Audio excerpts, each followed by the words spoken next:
We are live. Welcome to Mythvision Podcast. I'm your host, Derek Lambert. We're going to be talking about the Exodus today. The debate, is the Exodus a myth or is it actual history? This is a serious question that scholars still wrestle around today. And there's been a recent publication in an evangelical book where there are 5 views of the Exodus. And in that book, various views from cultural memory all the way to an early Hyksos expulsion all are covered within this text.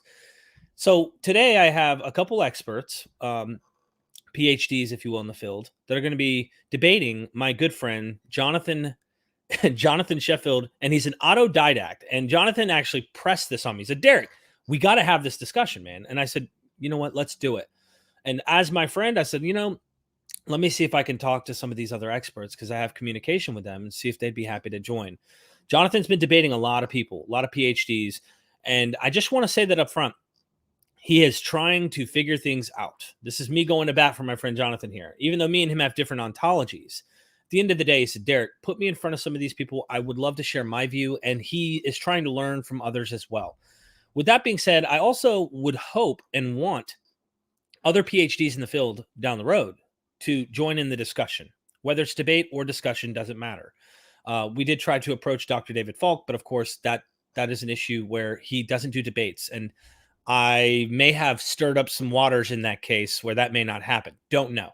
At the end of the day, we're going to be seeing a debate here today. And I hope you guys join in. Try and be as open-minded as you can. I know it's difficult because we always have a football team that we're rooting for. But with that being said, let's get our intro started. And if you have any questions, super chat them. And I'll ask them during the Q&A. I'll ask them in the order that I receive them. And we're going to have an opening on each side, 20 minutes each. And then we're going to go into an open discussion, then Q&A. Don't any of you have the guts to play for blood? I'm your huckleberry. That's just my game.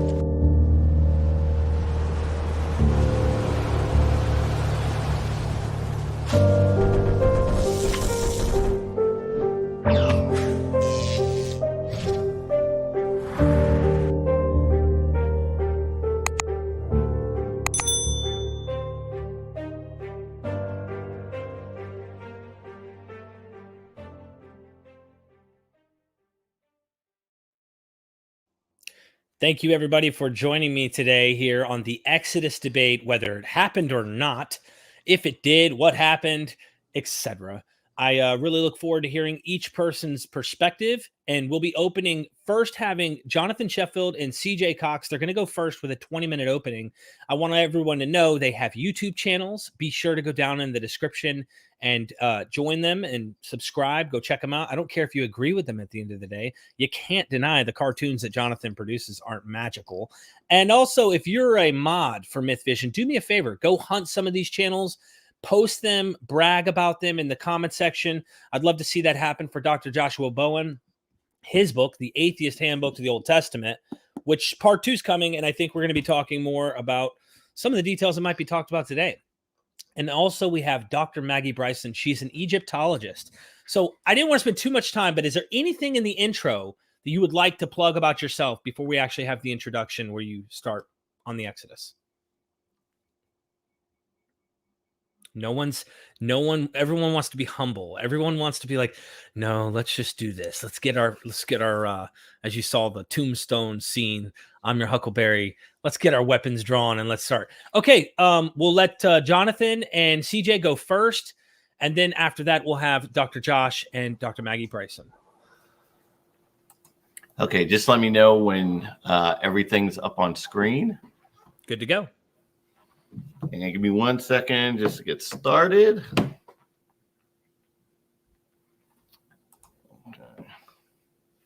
Okay. A racehorse, a murder, and a dog that did not bark. What do these factors tell us about a particular case? And how do they relate to our proposed investigation of the Exodus narrative?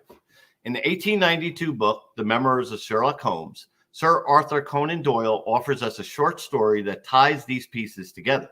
A mystery entitled The Silver Blaze, which documents the disappearance of a famous racehorse the night before the murder of the horse's trainer. Sherlock Holmes solves the mystery in part by focusing his attention to a curious incident. He recognized that on the night of the murder, none of the people he spoke to in his investigation remarked that they had heard barking from the watchdog. This fact that the dog did not bark at the intruder when you would expect it to do so while a horse was being stolen led the detective to the conclusion that the evildoer was not a stranger to the dog. Instead, they were someone the dog recognized, and thus the dog did not bark. The significance of Holmes' investigation is he was able to draw a conclusion from a negative fact, that is, the barking that did not occur, to assist in solving the case.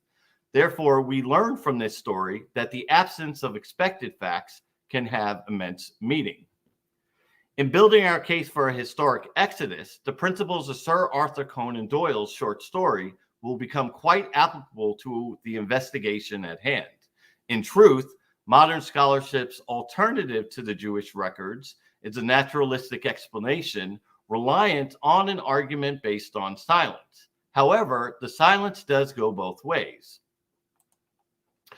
According to ancient Jewish authorities, to include Philo, Josephus, and the Talmud, the son of Ammon, Ptolemy II Philadelphus, commissioned a translation of the Pentateuch in the Greek tongue from the Hebrew around 270 BC on the island of Pharos off the coast of Alexandria. His intention? To add the Pentateuch to the universal library he was actively establishing in Alexandria.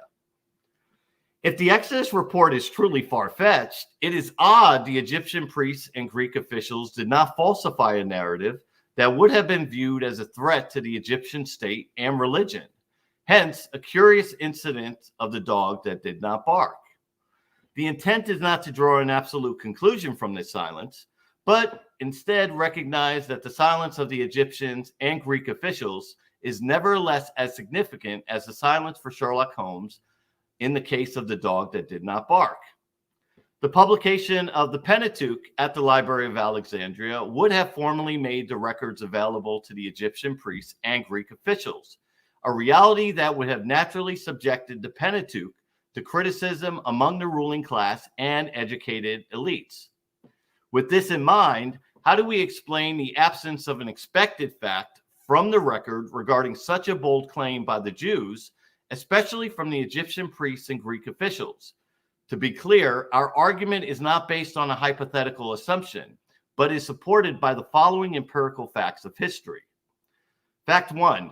In the field of Egyptian history, the Egyptian priest Manetho was quite critical of Herodotus, charging him as a falsifier of facts of several points of Egyptian history as a result of his ignorance.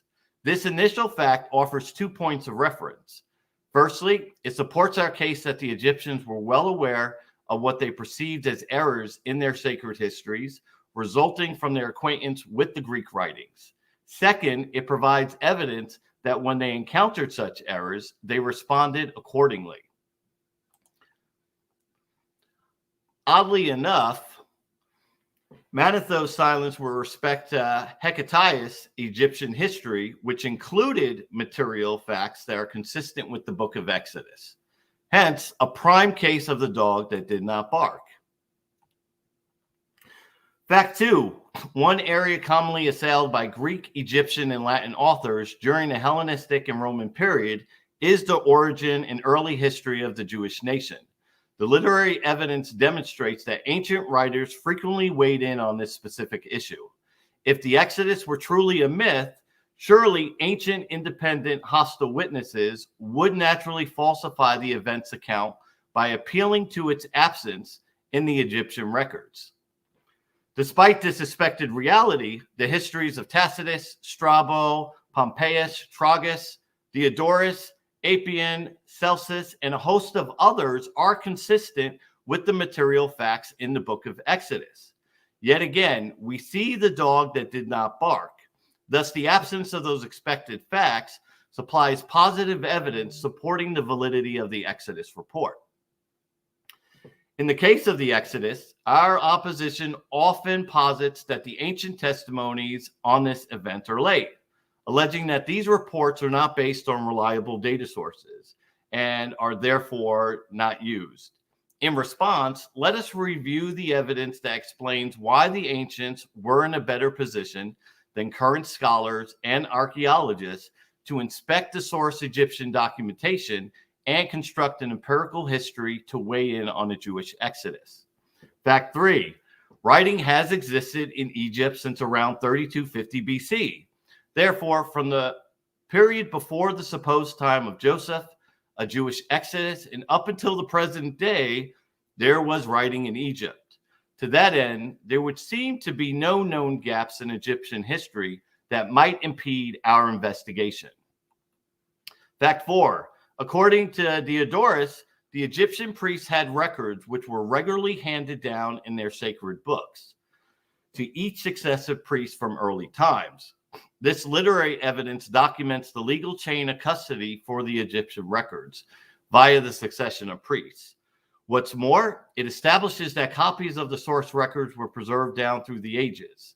We also read in Herodotus that he saw the Egyptian priests reciting a list of its kings from its records, and that Egyptians are surpassed by no nation in their strong and ever-present desire to leave upon stone or papyrus permanent records of their history, thus supporting Diodorus's testimony. Fact 5, the Rosetta Stone proves that the Egyptian priests could still read the ancient hieroglyphic writings as late as 196 BC.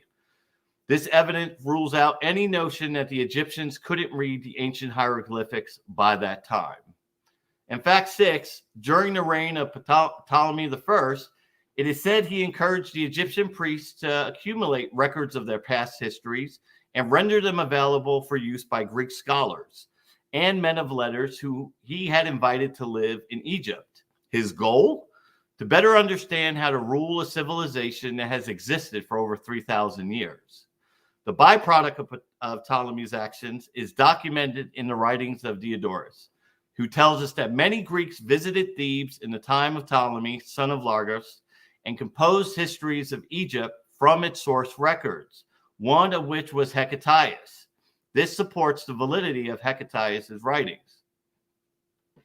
We can logically infer from these facts that a Greek like Hecataeus at the court of Ptolemy in Thebes, when the Egyptian temples were still operational, had an unrivaled opportunity in early Ptolemaic times of writing an excellent and accurate history of Egypt. Hecataeus' unique advantage to inspect the Egyptian sources cannot be replicated by modern scholarship today. To that end, Hecataeus' Egyptian history is a critical piece of evidence that demonstrates early Egyptian records supported the material facts of the Book of Exodus. Diodorus, who used Hecataeus' Egyptian history for his Urkus on the Jews, further corroborates that point.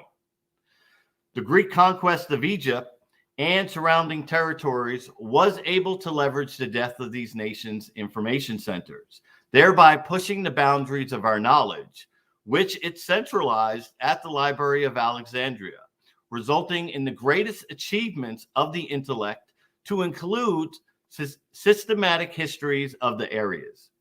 The circumstantial evidence even seems to draw the inference that Euclid was able to leverage the depth of Egyptian knowledge in architecture and cartography from years of building the pyramids and control of the Nile to compile one of the greatest works in geometry. The library essentially operated as a think tank for the better part of 6 centuries for the Ptolemies, his scholars, and the Roman Empire. Irenaeus spoke of Ptolemy's desire to equip his library with the writings of all men as far as they were worth serious attention. Somewhere between 200 and 700,000 estimated scrolls filled its shelves at the original museum in the royal district of the city, and about 42,000 more works located at the daughter library located in the Serapeum. The ancient historians had access to this type of information, and we do not. The documents in those libraries are lost. Therefore, by all estimation, modern scholarship is operating with at least 700,000 less documents than the ancient historians. And that's just from the Library of Alexandria. All modern scholarship has is what's left from the ancient world. not what was available. Therefore, the ancient testimony should have greater standing on this issue. And with that, I turn my time to CJ, and thank you, Dr. Bryson and Dr. Josh, for allowing me to share my thoughts on this issue. 10 minutes left, CJ. Thank you. I do want to let everybody know I had an opening statement prepared, and my computer decided that it hated me. Either that or God decided he didn't want you to hear my arguments exactly how I wrote them. So I'm going to try and my best remember everything that I had here. It's not going to be too big a deal, but I just want to let you guys know if it sounds a little bit odd, that is why. And by the way, anyone who wants to relinquish the remainder of their time, if for whatever reason you don't finish, you're more than welcome to do so. Absolutely. Thank you.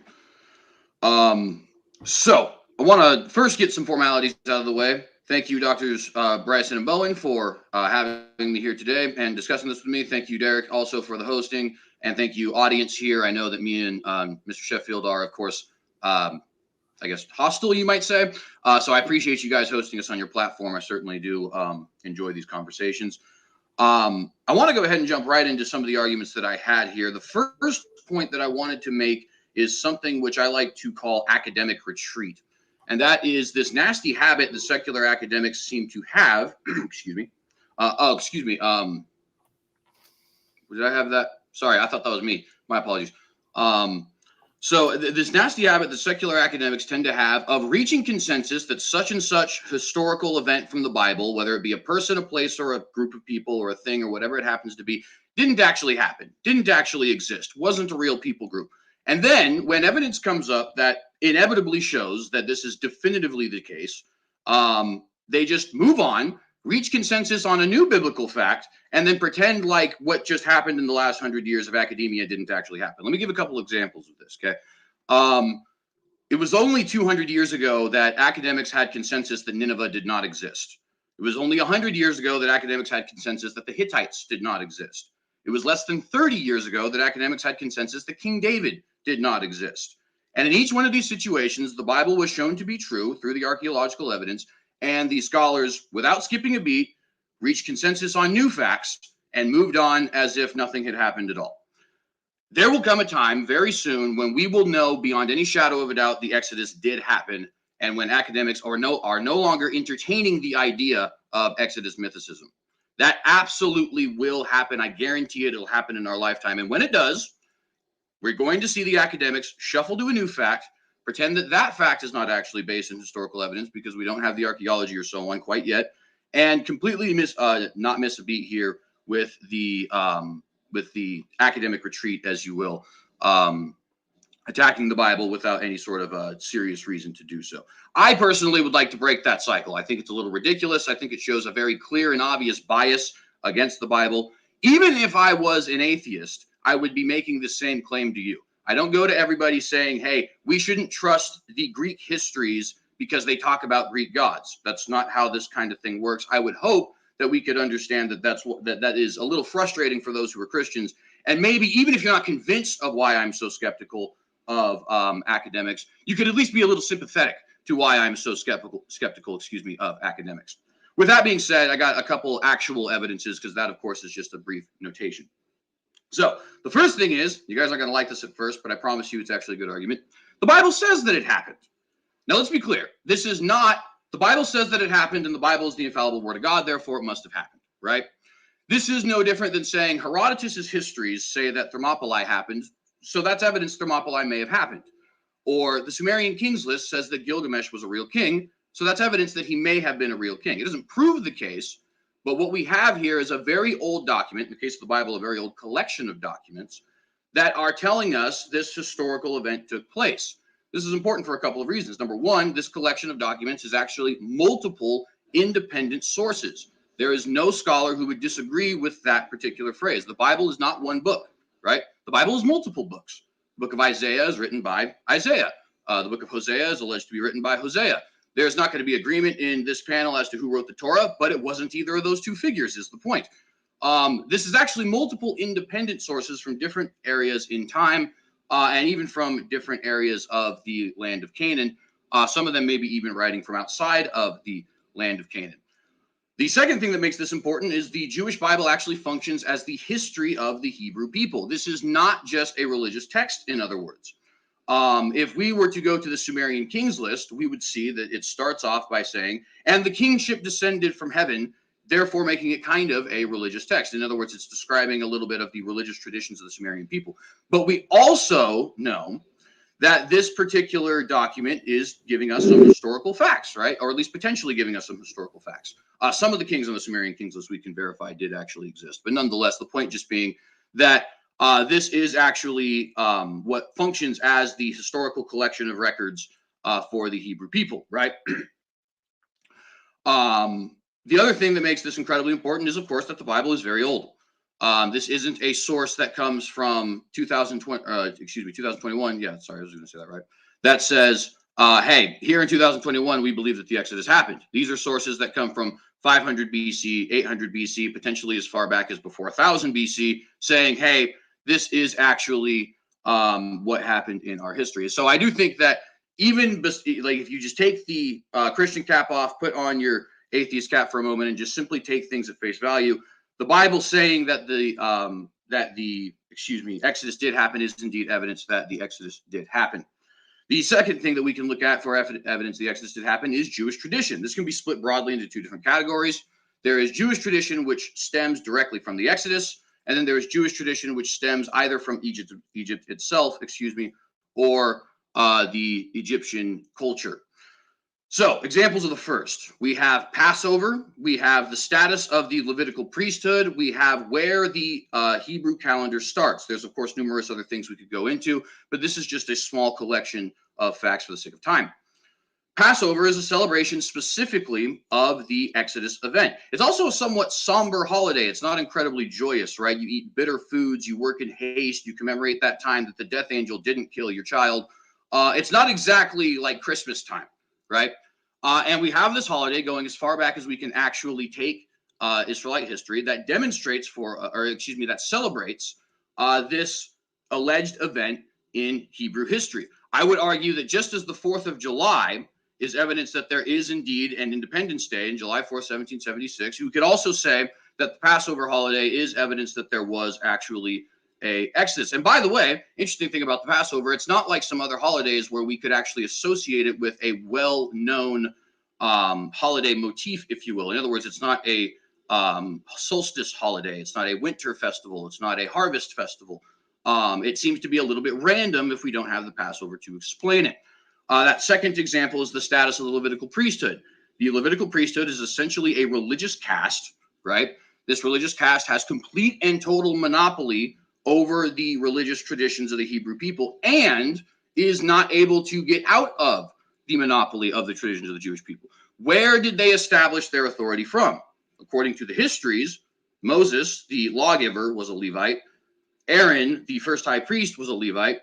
And it was the Levites who were the loyal tribe, if you will, during the wandering time and who did Moses' bidding.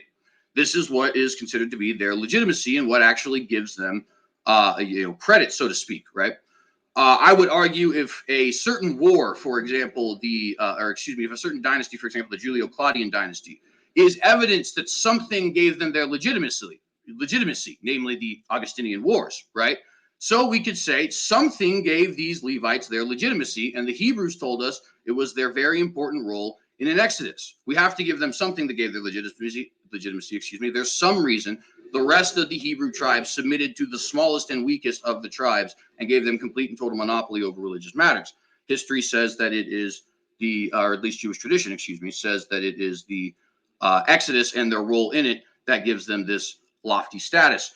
Another example of this is the beginning of the Jewish calendar. A lot of people will actually say Rosh Hashanah is the beginning of the Jewish calendar. That is a modern tradition. If you read the Bible itself, it says that the first month of Nisan or Aviv, depending on what you want to call it, is the month of Aviv or Nisan, not the first month. It's the same thing, right? This is actually the first month of the Jewish calendar. Why is this the first month of the Jewish calendar? Well, because this is the month, at least according to the tradition, this is the month when they left Egypt, when they go and start to be their own independent people group, right? This is the month of the Passover. This could potentially, depending on how quickly they actually got to Mount Sinai, this could be the month that they actually had first arrived on Mount Sinai, though a lot of people think that might have actually been the third month.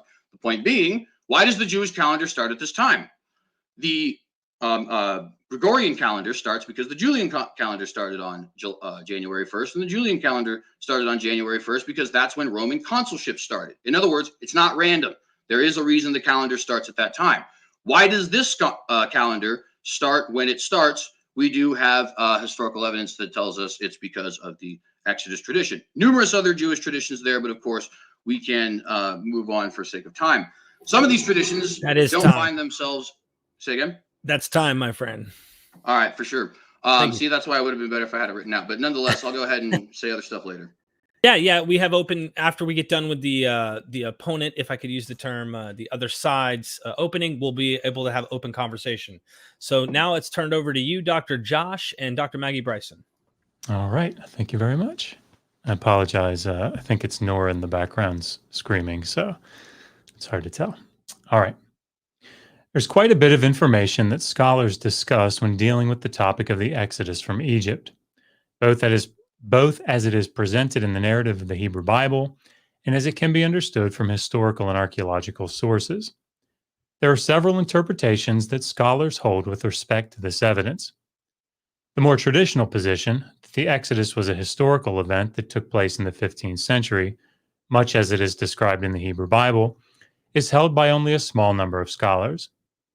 Those that believe that there is likely at least a historical kernel that lies behind the events appear to make up the majority view, with a small percentage of these arguing for the general historicity of the events as described in the Exodus. Those that conclude that there is some historical event or events that stand behind the story generally conclude that they would have taken place in the 13th century BCE. Finally, there are other theories that consider the Exodus to be either not historical or to have become a cultural memory that was passed on and reworked to suit the needs of those transmitting the story. Let's begin with the data that scholars have to work with. The first references to the Exodus tradition or traditions come from the texts of the Hebrew Bible itself. Perhaps the earliest can be found in Exodus 15, the so-called Song of the Sea. Dating at the earliest to the end of the second millennium BCE, these 18 verses present some aspects of the story as it appears in the book of Exodus, but clearly does not contain many of its key features. In addition, the oracles of Balaam, found in Numbers 23 and 24, may date to the 9th or 8th centuries. Again, this text appears to show that an Exodus tradition in some form was known to the writer, but it is not the complete story as we have it in the book of Exodus. Two of the early prophets, Hosea and Amos, contain passages in their books that speak of the Exodus from Egypt. As with the Song of the Sea and the oracles of Balaam, while the prophetic writings date relatively early, the 8th century, they do not appear to contain a full or closely parallel version of the Exodus traditions seen in the other texts. Finally, the Mernepta Stila, the earliest known reference to a people group known as Israel, while not an example of the Exodus tradition per se, shows that by 1207 BCE there existed a group of Israelites that were significant enough to be combated and documented by the Egyptian pharaoh. There is also some evidence from Egypt itself that bears on the Exodus discussion. Beginning with the textual data, there is an incredibly important and sometimes overlooked group of texts that was found at Tel El Amarna, dating to the 14th century. Because these texts describe interactions between the pharaoh and his vassals in the land of Canaan, they are extremely valuable in determining the state of affairs that existed in Canaan during this period. Among other things, we learn that Canaan was firmly under the control of Egypt during most of the second half of the second millennium. This is very problematic for the Exodus story, as it would require the Israelites to leave a land controlled by Egypt and escape to another land controlled by Egypt. While the Amarna letters do not present supporting evidence for the Exodus story as told in the Hebrew Bible, there are several Egyptian papyri that establish, to greater or lesser degrees, the verisimilitude of the background of the Exodus story. We learn from these papyri that there were Canaanite slaves that escaped from Egypt, and that their route out of Egypt was in some ways similar to that which was taken by the Israelites in the story. We also see that shepherds would bring their flocks into Egypt to water them, and this was documented at the border. In addition to the textual evidence, there is also archaeological data that need to be considered. Perhaps the most difficult problem for a historical reading of the Exodus story as presented in the Hebrew Bible is the number of Israelites purported to have left Egypt. We read that 600,000 fighting men were said to have exited the land, leading to an estimated 2 to 3 million people participating in the Exodus in total. While several attempts have been made to reinterpret this figure, it seems that the text is presenting this number as it has always been interpreted. Indeed, other aspects of the story appear to rely on the fact that the Israelites were a massive horde that exited Egypt and were making their way through the desert to the land of Canaan. Other archaeological and historical data suggest that there was tightened security at the Egyptian border, both in and out, following the expulsion of the Hyksos. This would have made the departure of a group of Israelite slaves incredibly difficult to miss. Finally, there are several toponyms that were mentioned as part of the route that the Israelites took out of Egypt, including the cities of Pithom and Ramses. While several of these toponyms could reflect circumstances as they were in the 13th century, they quite often also fit well, sometimes much better, in a later period, hundreds of years after the Exodus was supposed to have taken place. It is also incredibly important to this discussion to examine the claims of the Old Testament with respect to the Israelite conquest of Canaan. According to the biblical text, this conquest would have taken place during the Late Bronze Age, either around 1407, the conservative view, or sometime in the mid to late 13th century, the more mainstream view. In order to determine the historical validity of these accounts from an archaeological perspective, we need to ask two questions of the data. First, do we see occupation of the city said to have been destroyed in the narrative during the Late Bronze Age? And second, if there was occupation during this period, was that occupation destroyed at the required time? Put more simply, if the Bible says that the Israelites destroyed these cities, were there people in them? And does the archaeology show that these cities were destroyed? We begin with three cities that are purported to have been destroyed before the Israelites crossed the Jordan: Arad in the Negev and Heshbon and Dibon in the Transjordan. At Arad, following occupation in the 3rd millennium BCE, the site was abandoned until after the Late Bronze Age. Thus, there was no city in existence for the Israelites to destroy. A similar picture is painted by the Archaeology of Heshbon, which shows no occupation earlier than 1200 BCE. Finally, at Dibon, we see early Bronze Age levels, followed by a break in occupation, which is only reestablished in the Iron Age. In all three sites, there appear to be no Late Bronze Age remains of cities that the Israelites could have destroyed. The situation does not improve much as we cross over into Canaan. Beginning with Jericho, despite some debate over the dating of some of the features, especially a wall from the early Bronze Age, at most, there was a small unwalled village at Jericho at the time when the Israelites are said to have destroyed it. This, of course, is completely at odds with the biblical account. When we move to the city of Ai, the situation is much like Arad and Dibon before. There was occupation at the site in the 3rd millennium, but the city was abandoned during the Late Bronze Age. When the site was reoccupied around 1200, it showed no fortifications. With Jericho and Ai standing firmly at odds with the stories of the book of Joshua, we turn to Lachish. There was occupation at the site during the Late Bronze Age, with a destruction occurring around 1200. However, the archaeology shows that Lachish was immediately rebuilt as a Canaanite city, which poses problems for the biblical story. Finally, when we examine the archaeology of Hatsura, which is the one city that may fit, at least in part, with the Old Testament narrative, we see that the city was destroyed in the mid to late 13th century. This is incredibly problematic for a traditional date, and could still be problematic depending on when in the 13th century it was destroyed. Nevertheless, it may fit well with the biblical narrative. And although the site was abandoned for approximately 2 centuries after its destruction, it does appear to have been ultimately occupied by the Israelites. Several different models have been advanced over the last century, including both outsider, Israelites coming from outside Canaan, and insider models, Israelites being indigenous to Canaan.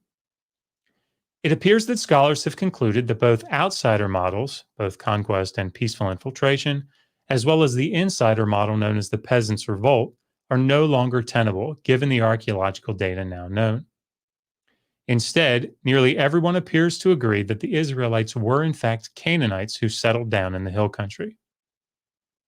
The debated issue is who these Canaanites were, for example, pastoralists or disenfranchised city dwellers. The bottom line is this: the story of the Israelite conquest as told in the Old Testament appears untenable in light of the archaeological evidence. No single mass of outside conquerors entered into Canaan and destroyed multiple Canaanite strongholds. This picture simply does not match the archaeological record. With all of this in mind, what can we say about the story of the Exodus as we read it in the Old Testament? First, the Exodus as described is not historically reliable. Not only do we lack evidence for the events described in the book of Exodus, but the historical situation that we know of in the late Bronze Age in Egypt and Canaan is incongruent with the events described in the text.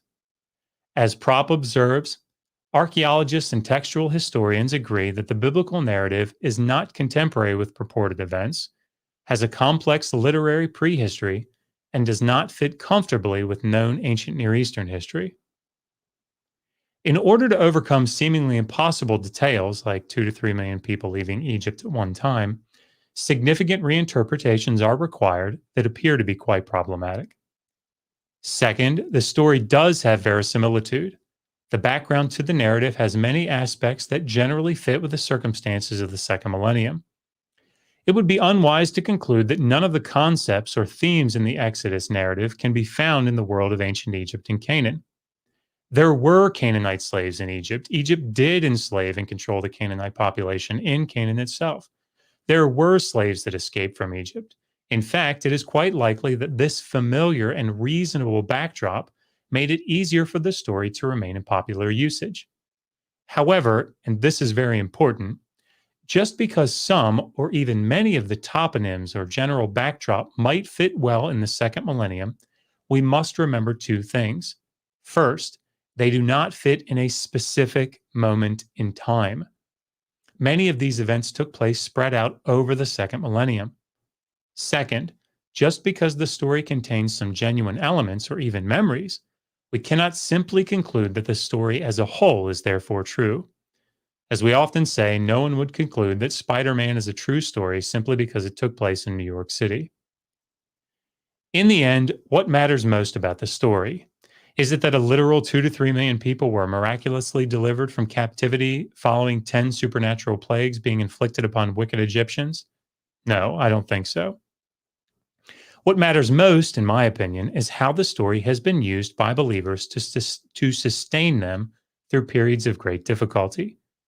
Indeed, stories can be incredibly powerful. William Propp has brilliantly described the development of the miraculous story of the Battle of Mons during World War I. The British soldiers, under a fighting retreat, came to believe that they had been delivered by angelic beings who fought for them against the Germans. This was not an isolated story, but became an international account of deliverance, even making its way into some sources as purported history. What are we to make of such a story, and how can it help us understand the Exodus? Propp writes, quote, "We know that the Battle of Mons occurred. We know its precise dates. We know its exact location. We know the historical context. We can date Machen's story to the day. We can supply oral and written testimony from literally thousands, probably tens of thousands of diverse sources to gain a stereoscopic image of the times. In other words, we have precise reference points to support the historical analysis." Yet for all this historical information surrounding the events in question, there is universal consensus that angels did not miraculously defeat the German army at the Battle of Mons. But did that really matter at the time? In a very real sense, it did not. Right or wrong, such a story not only bolstered the confidence of the soldiers who believed they had been divinely delivered out of harm's way, but also unified many of them around a common miraculous event, of which they believed they were a part. In the same way, the story of the miraculous deliverance of Yahweh against the evil Egyptian pharaoh may have served to bolster confidence and unify the fledgling group known as Israel, forming in the highlands of Canaan, setting them apart from the surrounding people groups. At a minimum, the Exodus ultimately served as a powerful origin story that continues to keep those who identify with it as a unified people, even thousands of years later. And Pausing, just letting Maggie know you have 5 minutes and 30 seconds to finish up. Thank you for all the super chats. I will be taking those during Q&A. When we get to Q&A, I'll go in the order of the super chats and address those. So thank you all for the super chats. I just want to add, I think Josh did a really good job of summarizing the issues at stake. For me, I think it's important to be respectful of people of faith when we discuss this issue. I don't actually know a lot of scholars who don't think that it's interesting to look at what history might underlie the Exodus narratives. And I think that for something as central to the identity of a people, the Jewish people as the Exodus, it's really worth looking at and giving a serious critical thought to. But I think it does an injustice to the Hebrew Bible not to try and understand what the text is really about, what it's really saying, what value these stories could have beyond sort of trying to find archaeological evidence that doesn't exist for a literal interpretation or a literal understanding of this narrative. I think, as an Egyptologist, I'm mainly here today just to kind of fill in any gaps that I can. If anybody has questions or sort of wants the Egyptological perspective here, I'm here to give it. But I can tell you from the perspective of an Egyptologist, I have a lot of colleagues who are very interested in this story, who are very interested in the history behind it, and respectful of people's fascination for it, for the importance that it holds in the lives of so many. So thanks for the opportunity to join this conversation. I enjoyed hearing Jonathan and CJ's perspective, and I'm looking forward to seeing what questions come up. Thank you so much. That left 4 minutes left. I appreciate you relinquishing that time. We'll go ahead and go to opening, like an open conversation / if I could call it cross-examination. The goal will be to be respectful of each other, try not to allow this to get too emotional. I will only interject if I feel like it's becoming hogged or there's some disrespect in terms of communication here. So with that being said, I think since you guys just finished your opening, let's allow Jonathan and CJ to start, and then we'll go back and forth. I'd like to make this for the next 60 minutes. If you guys run out of things to talk about, we'll relinquish that time, get straight to Q&A, super chat your questions, and I will take them during Q&A. Thank you once again. Okay. Yeah, so Dr. Josh, please don't yell at me. But no, I'm just kidding. And this is for either Dr. Josh or Dr. Bryson. While you've laid out a good case on the absence of evidence in what you're looking at in the early data from the Egyptian records that you wouldn't feel is consistent with the case, what positive data are you making for your case? So where is the positive data to support that this did not happen? And I'll let either one of you respond. Go ahead, Josh. No, I was just going to say that, Jonathan, I think that we are all in agreement that logically, right, it's a famous logical proposition that you can't prove a negative. There is no logical way to prove a negative, right? The absence of evidence doesn't necessarily mean that something didn't happen. And there isn't, right, there's no amount of non-evidence that you could ever marshal to prove that something absolutely didn't happen. It's just not possible. But if something didn't happen, then no, it wouldn't leave evidence, right? You're left in kind of a quandary there. And it's one of the fundamental problems of ancient history in particular, where we have problems of preservation to contend with and things like that.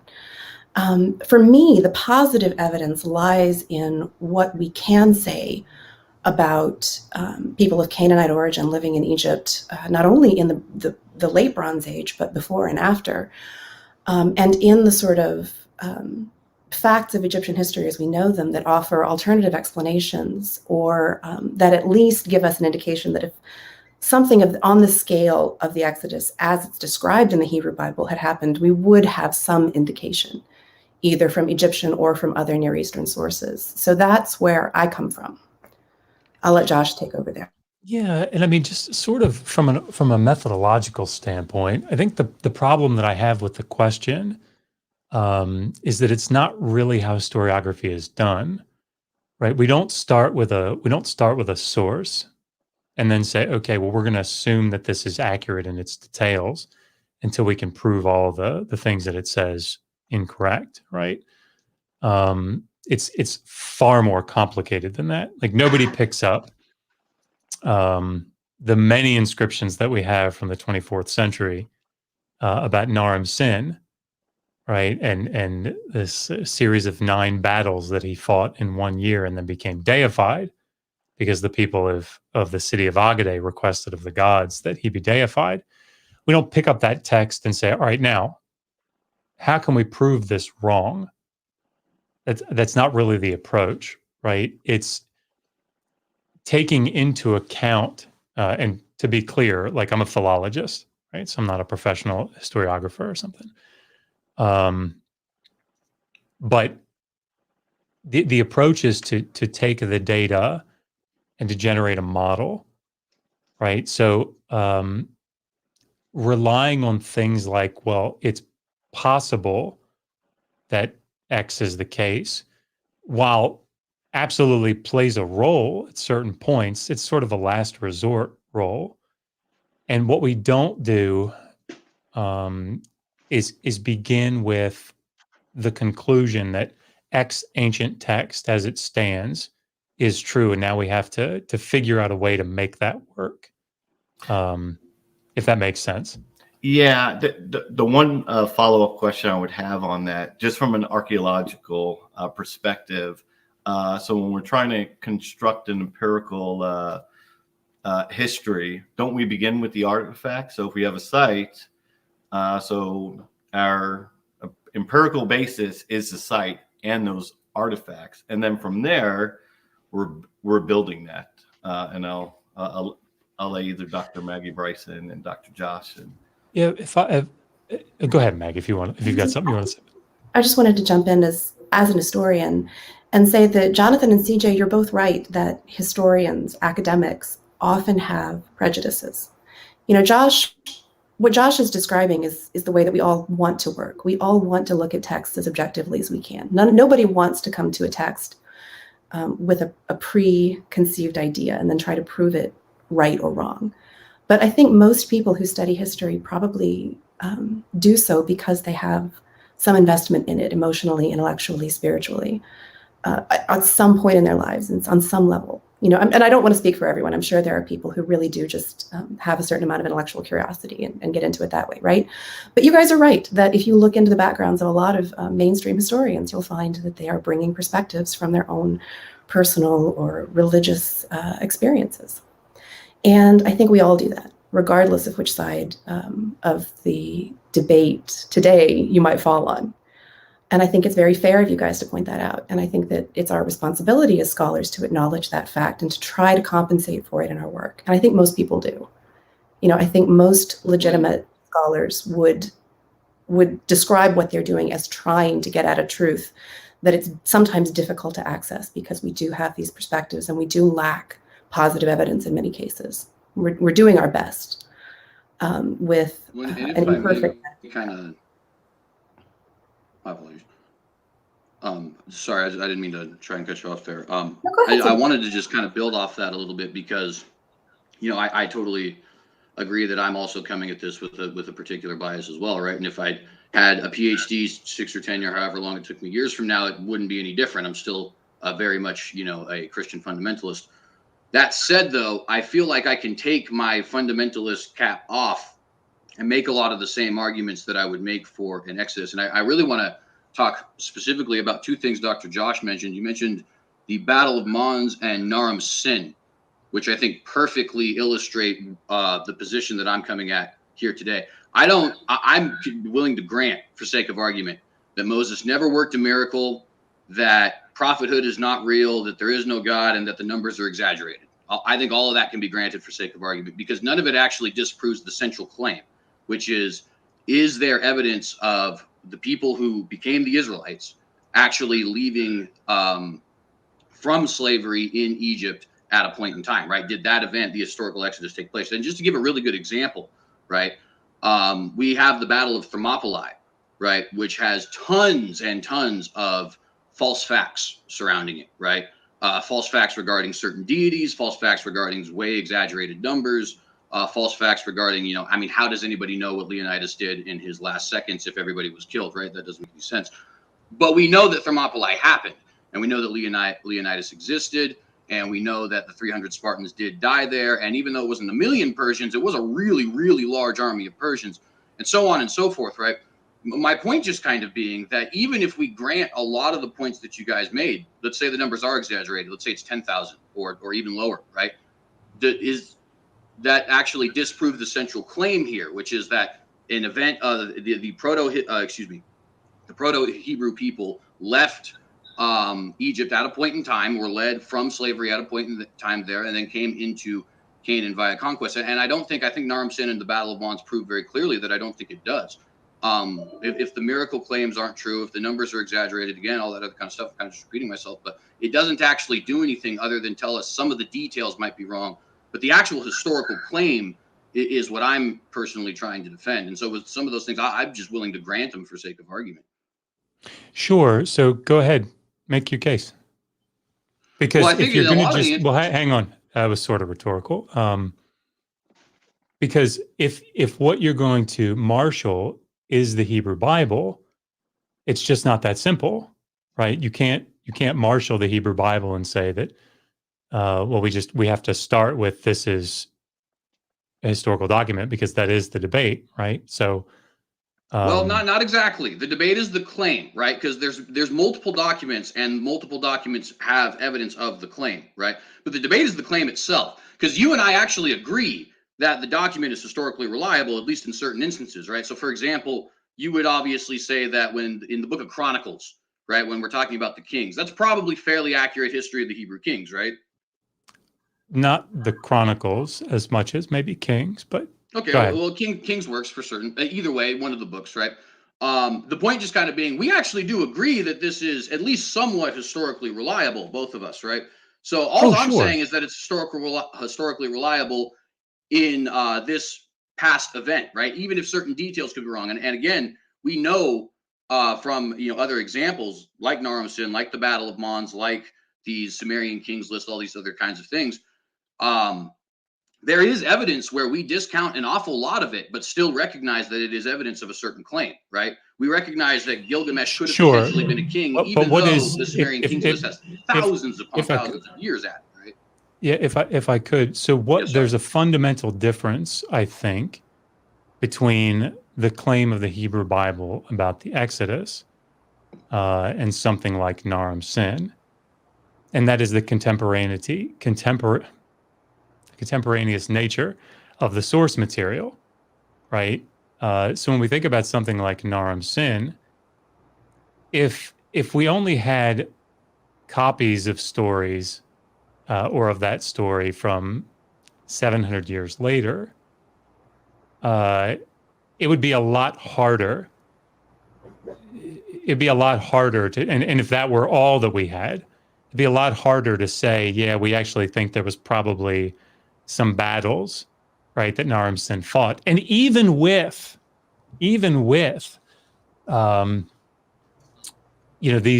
multiple accounts that we have of Naram Sin's battles from the period, and the fact that we have administrative documents that show Naram Sin's name changing from without the divine determinative to the having the divine determinative, and something like having the victory stele of Naram Sin where he's wearing the horned headdress.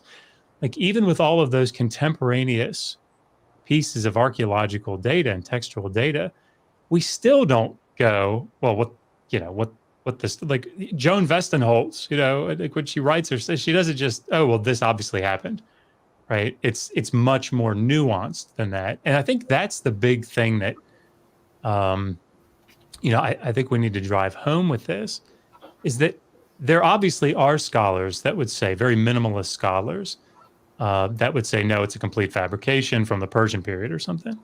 But most scholars that you'll encounter will say, with a consensus. Yeah, I mean, there very well may have been, you know, some real historical background to this, some cultural memory or actual events, right? But the problem is that's not the question. The question is, do we turn to the Hebrew Bible and say, all right, this description as given in the book of Exodus or in Numbers, like this is actually how it was. Well, Josh, could I jump in? sorry, go ahead. Please. To get to Jonathan's point about positive evidence too, CJ, you mentioned the conquest. Josh, am I correct in understanding that the conquest is one situation where we do have positive evidence? In other words, that it didn't happen? The Hebrew Bible lays out a specific itinerary for the conquest by the Israelites, and we can look at those sites archaeologically and note that to be that fair, I think I itinerary is could. not reflected in the record. Sorry, They I don't show apologize. the I get a little conquest jumpy at that sometimes. time. I'm sorry. That's all right. I don't want to go too deep in that just because I personally think that there is a good deal of evidence in the conquest, and I think that could take us away a little bit from the conversation. But I will say, like, for example, you just some of the places you mentioned, you know, Jericho, Ai, Lachish, and Hatsor. If anybody is interested in looking at, you know, some of the stuff that the Institutes for Bible Archaeology or something like that. They personally argue, and all of them are PhD Egyptologists and historians and stuff like that, right? And they all argue that there's actually very solid evidence for those four towns in particular having. Now, granted, their Ai, I think, is different than your Ai. I think there's a disagreement as to what town actually is Ai. So that is something that does need to be noted. Can we pause there, CJ? Pause there for just a second, because I think you've hit upon a really good point. Why is it a different Ai? Yeah, well, so certainly. So, and there is an Ai that that was originally believed to be the Ai, and now there's this dispute, right? And this Ai is why? But sorry, I really want to camp on this. I really want to. Right? So I really want to camp on this. Why is it now disputed? Right. No, and that's what I was saying. So this particular Ai, the first one, is said to have been abandoned from sometime like 2000 to 1000 BC, which is a very large period of time, and obviously would include both possible dates of an Exodus. There is obviously some arguments that maintain a biblical Exodus as well as the traditional Ai. The one that I think is most popular, although I don't know if anybody actually buys it anymore, is Richard Gabriel used to say that the Bethelites used Ai as sort of like a base. But nonetheless, the point just kind of being, I fully recognize your point there that the original. Well, let's not move past it, because I think it's important, because it kind of goes back to something you said earlier in your opening, when you said that academic retreat, right? That when scholars find that, oh, you know, this consensus that we held no longer holds, what's good for the goose, right? And like somebody like Bryant Wood from University of Toronto, right, where he got his PhD. You know, he's digging at, you know, Makatir and making, you know, this argument that, oh, well, it's not Ai. Well, there's a reason that he's doing that, right? And it's not because he went over to this other tell for no reason, right? It's because Ai is such a huge problem, and it's the agreed upon site, has been for. And this is also the case with Jericho, right? And I want to say one more thing about this. From a biblical archaeology standpoint, I have a whole chapter on this in my first book. Like, biblical archaeology was the opposite of what you're describing in the sense that this was a very in many ways enterprise dedicated to proving the validity of the biblical texts, right? So when people came to these sites, I mean, they were coming to these sites, organizations saying the defense of the Bible, right? Well, and I know that certainly is true a lot. Like Bryant Wood, for example, he would take the same position that I do as far as admittedly calling himself fundamentalist, right? So totally grant some of that. And I think the original German excavation of Jericho was also that way. But like Garstang, for example, John Garstang, I don't know that John Garstang was even a Christian. let alone he was actively definitely out to. he was definitely going to defend the biblical text. That's why he was digging a church. Right, but that's a different thing, right? Like, for example, the guy who originally discovered Troy, the whole reason that he was there in the first place is because he really genuinely believed. Now, he didn't believe in Zeus or Ares or anything like that, but he really genuinely believed that story was accurate, and he would set out to prove it, right? And so that's a different thing than saying this person may have had a religious motivation or something like that. Right, but it's 6 1, half dozen the other in this case, right? Because it's arguing for the validity of the biblical text. Yeah, but you got to understand, Jonathan, and you would understand this greater than anybody, right? All of the ancient texts are going to have that problem. So, sorry, and I will stop here because I've been hogging the conversation. But, for example, the Sumerian kings list, like I already said, it starts off saying that the kingship descended from heaven, right? Like all the ancient texts incorporate their religion into their history. It's just like second nature to them almost. So for us to say, well, we kind of discount that because it has the supernatural religious nature, I think we would be nobody's making that argument. Nobody's making that argument. And just I saying, because I know we're getting a lot of really good discussion. I think I do want to kind of circle back to some of the points that I made in my opening. I know, Maggie alluded or talked about this earlier in terms of, biases or perceptions, which go back to the ancient historians. And while I understand there's an academic view today, one of the things that I think, we got to look at is the view by some of the most credible historians over a period of, some of the greatest acquisition of knowledge and learning. We're able to look at the data and they come to an opposite conclusion. I know Tacitus refers, most authors agree, that this was the origin of the Jews. We have Strabo, we even have Appian.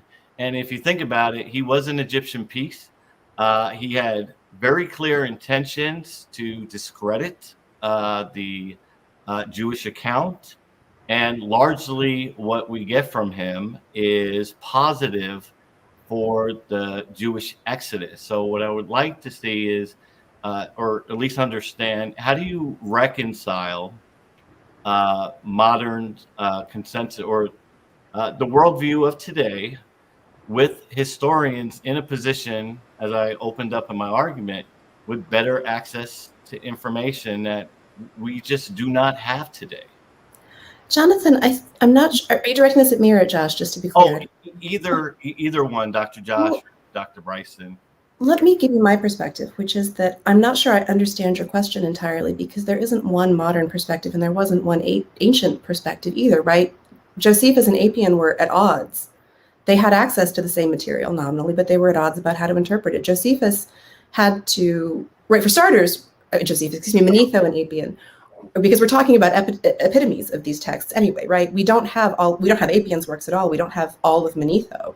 We have the bits of Manetho that Josephus and other authors thought were important because they addressed this, or had the potential to address the issue of Israelite history in Egypt.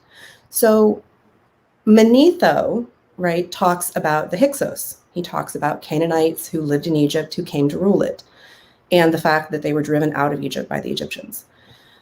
Josephus turned to that and said, this must be the Exodus, right? Josephus thought that Manetho's account of the Hyksos described the Exodus. But again, I don't think that that's what we're, a modern, right, scholar looking for the historical Exodus would necessarily turn to, right? Because if I understand correctly, right, we're talking in terms of the middle of the 15th century to the around 1400 BC, right? And the Hyksos episode takes place a little before that. Again, this is if we can get that kind of chronological resolution, which isn't certain. Yeah, no. I'm not sure I understand your premise. And that neither modern historians nor ancient historians were really in agreement on how the Egyptian sources spoke to the Exodus tradition. Well, I think if we look at the statement, and what I'm trying to say is the consistent or the material facts of an Exodus, so when Tacitus refers that there was a great plague, well, that's consistent with an element in the book of Exodus. When they talk about an expulsion from Egypt because the gods were upset, we have that element. We also have the element that, of a character of Moses. He was the leader of this group. They went to Judea. And then, we see elements of that in Apian, Strabo. And while there are differences when we look at Manetho, we look at Apian, these elements of the Exodus that is consistent with the book is in their histories. And so what I'm saying is Hecataeus, he was at Thebes. Ptolemy's opened up all this access to Egyptian records. Diodorus confirms that these records were there. So why are we in a better position today to inspect the Egyptian documentation than these scholars who make pretty clear case of the Jewish Exodus? So the material facts they basically agree on. There's some differences which just show that they're independent. So I'm not suggesting that we're in a better position to inspect the ancient Egyptian sources, but what I am stating pretty categorically is that I don't think that the ancient authors were authoritative in saying that the exodus of Israel from Egypt happened as it's described in the Hebrew Bible. The status of Jews in Egypt was, as was the status of a lot of people in Egypt in the Ptolemaic period, a subject of contention. And so they were interested in the history for, some of the same reasons we are, right? What does it mean to be Jewish? What should the position of a Jewish community in a given state be, right? Or any religious minority. And so they looked to the ancient Egyptian sources the same way we might, and they probably did have better access to them. But even with that better access, they still weren't able to come up with definitive and undisputed conclusions about what the Exodus even would have been if it had happened, much less that it actually did. And I don't think anyone, and obviously, right, things like the idea that there was a plague in the late Bronze Age, a pandemic disease that affected Egypt, that affected Canaan, that affected the Hittite Empire is clear from plenty of other sources of evidence. We don't have to turn to Tacitus to know that there was a plague in the 14th century BC, right? The temple of Amenhotep III, right, is full of these statues of the plague goddess. There are spells on papyrus from a bit later, but admittedly still there, that talk about the Canaanite illness, right, that talk about a plague of black boils, right? The bubonic plague, in fact, produces symptoms like that. So if it was present in the ancient Near East, then yeah, sure, there might have been a plague of black boils. But the sources that we have for that, right? So the plague in the reign of Amenhotep III, then these spells against Canaanite illness, right? They date to a range of they span a range of time. They don't land at 1450 or 1400 BC or whatever it is that you want to call it, as if there had been a singular instance of plague that could have been wrought upon Egypt by a god, right? There's the plague of hail, right? There is a tempest stela, right? There is an Egyptian stela, composed at the behest of an Egyptian king that describes a massive storm, a bad weather event that caused a lot of trouble in Egypt. That dates to maybe around 1550 BC, right? A date that no one posits for an historical exodus, right? There is plenty of Egyptian evidence that speaks to events like this, right? And of course, there were Canaanites, people of Canaanite origin, West Semitic speakers living in Egypt. There may have been Yahweh worshippers living in Egypt in the Bronze Age. But the idea that all of that evidence coalesces around a singular point in time, as we would expect, were the Exodus historical, is not supportable.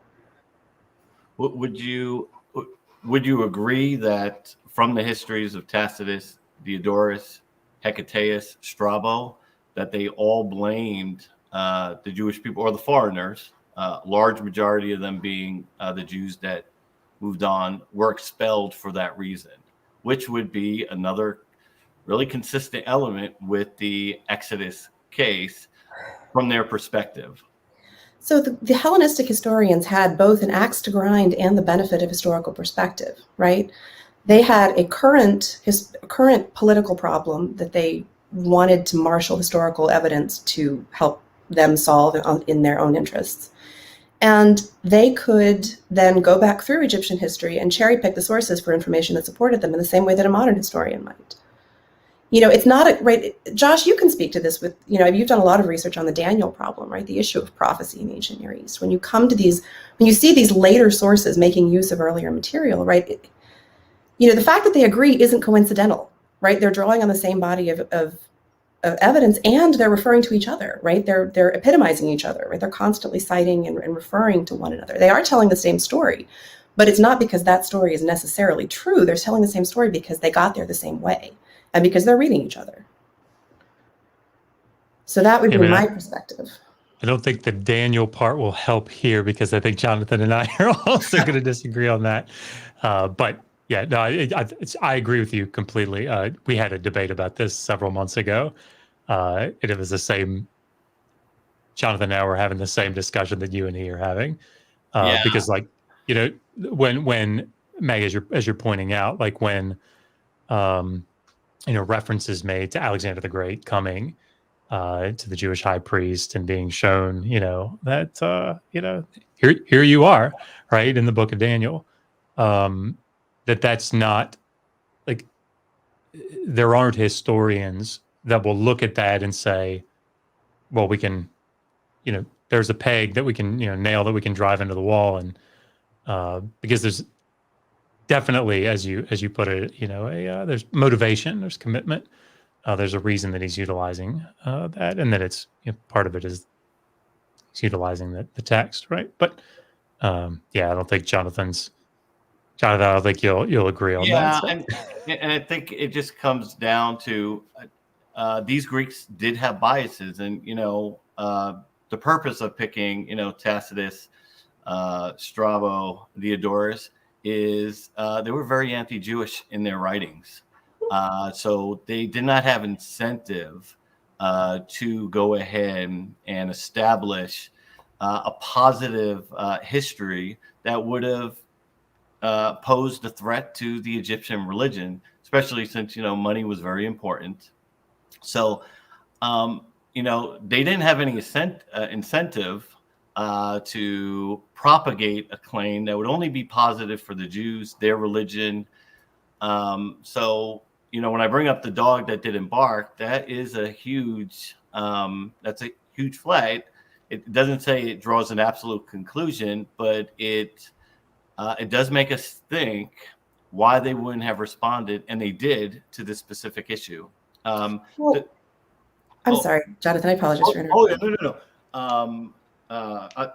Go ahead and finish your thought, because I was going to ask you something else. But it is a powerful rhetorical strategy to concede part of your opponent's argument and then use it against them.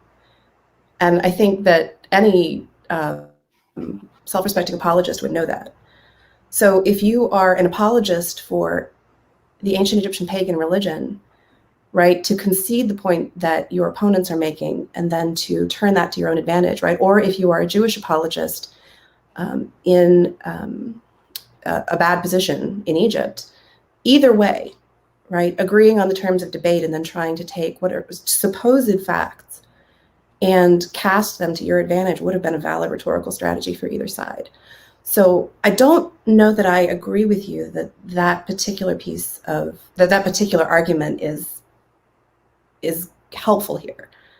But again, even if we all agree, right, that the ancient historians could see the same thing we're seeing, which is that there were a lot of different things that happened over the course of the Bronze Age that could have played into the Exodus tradition, right? I mean, I don't see necessarily how that speaks to the idea that the Exodus was a big one-time event the way it's portrayed in the text. But anyway, I'm turning it back over. Yeah, and I think I know Dr. Josh and I have had these discussions. I've talked with CJ about that.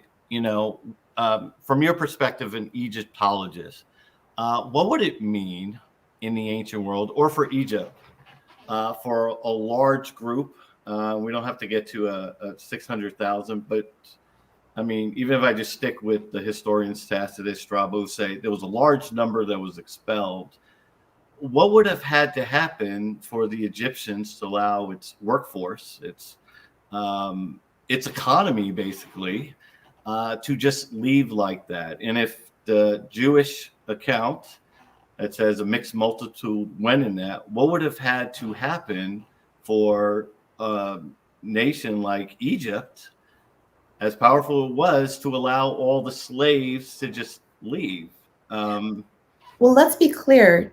Egypt, from my perspective, did not allow hundreds of thousands of slaves to walk out.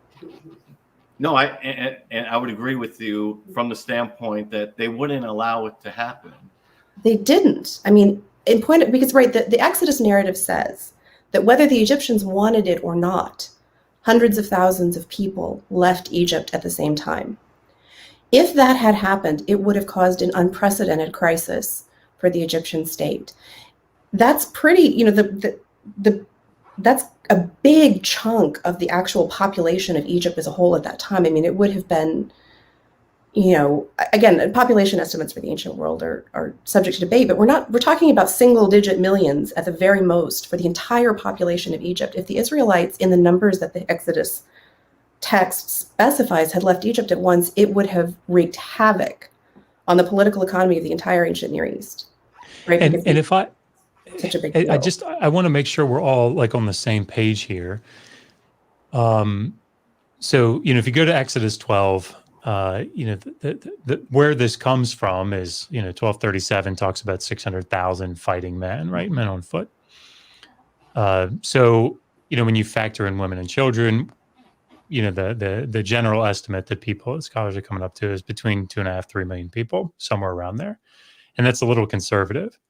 Well, Dr. Bryson can speak to it, but I mean, there's 2.5 to 3 million people in all of New Kingdom Egypt, right? So in the entirety of it. So now whether one wants to make an argument that the Hebrew word Aleph there doesn't mean 1,000, that it means like a military unit, or like first of all, there's a reason that we're now making that argument. And if you're talking about academic retreat, there's another example of it, right? Because everybody has translated Aleph just as I think is supposed to be translated, and that is 1,000.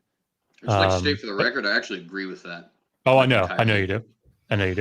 But so not you. And I think actually the biblical narrative, in a lot of ways, at least in its canonical form, requires this massive horde, right? I mean, you think about the oracles of Balaam, and you think about that story, but they're licking up the ground, right, opposite Jericho.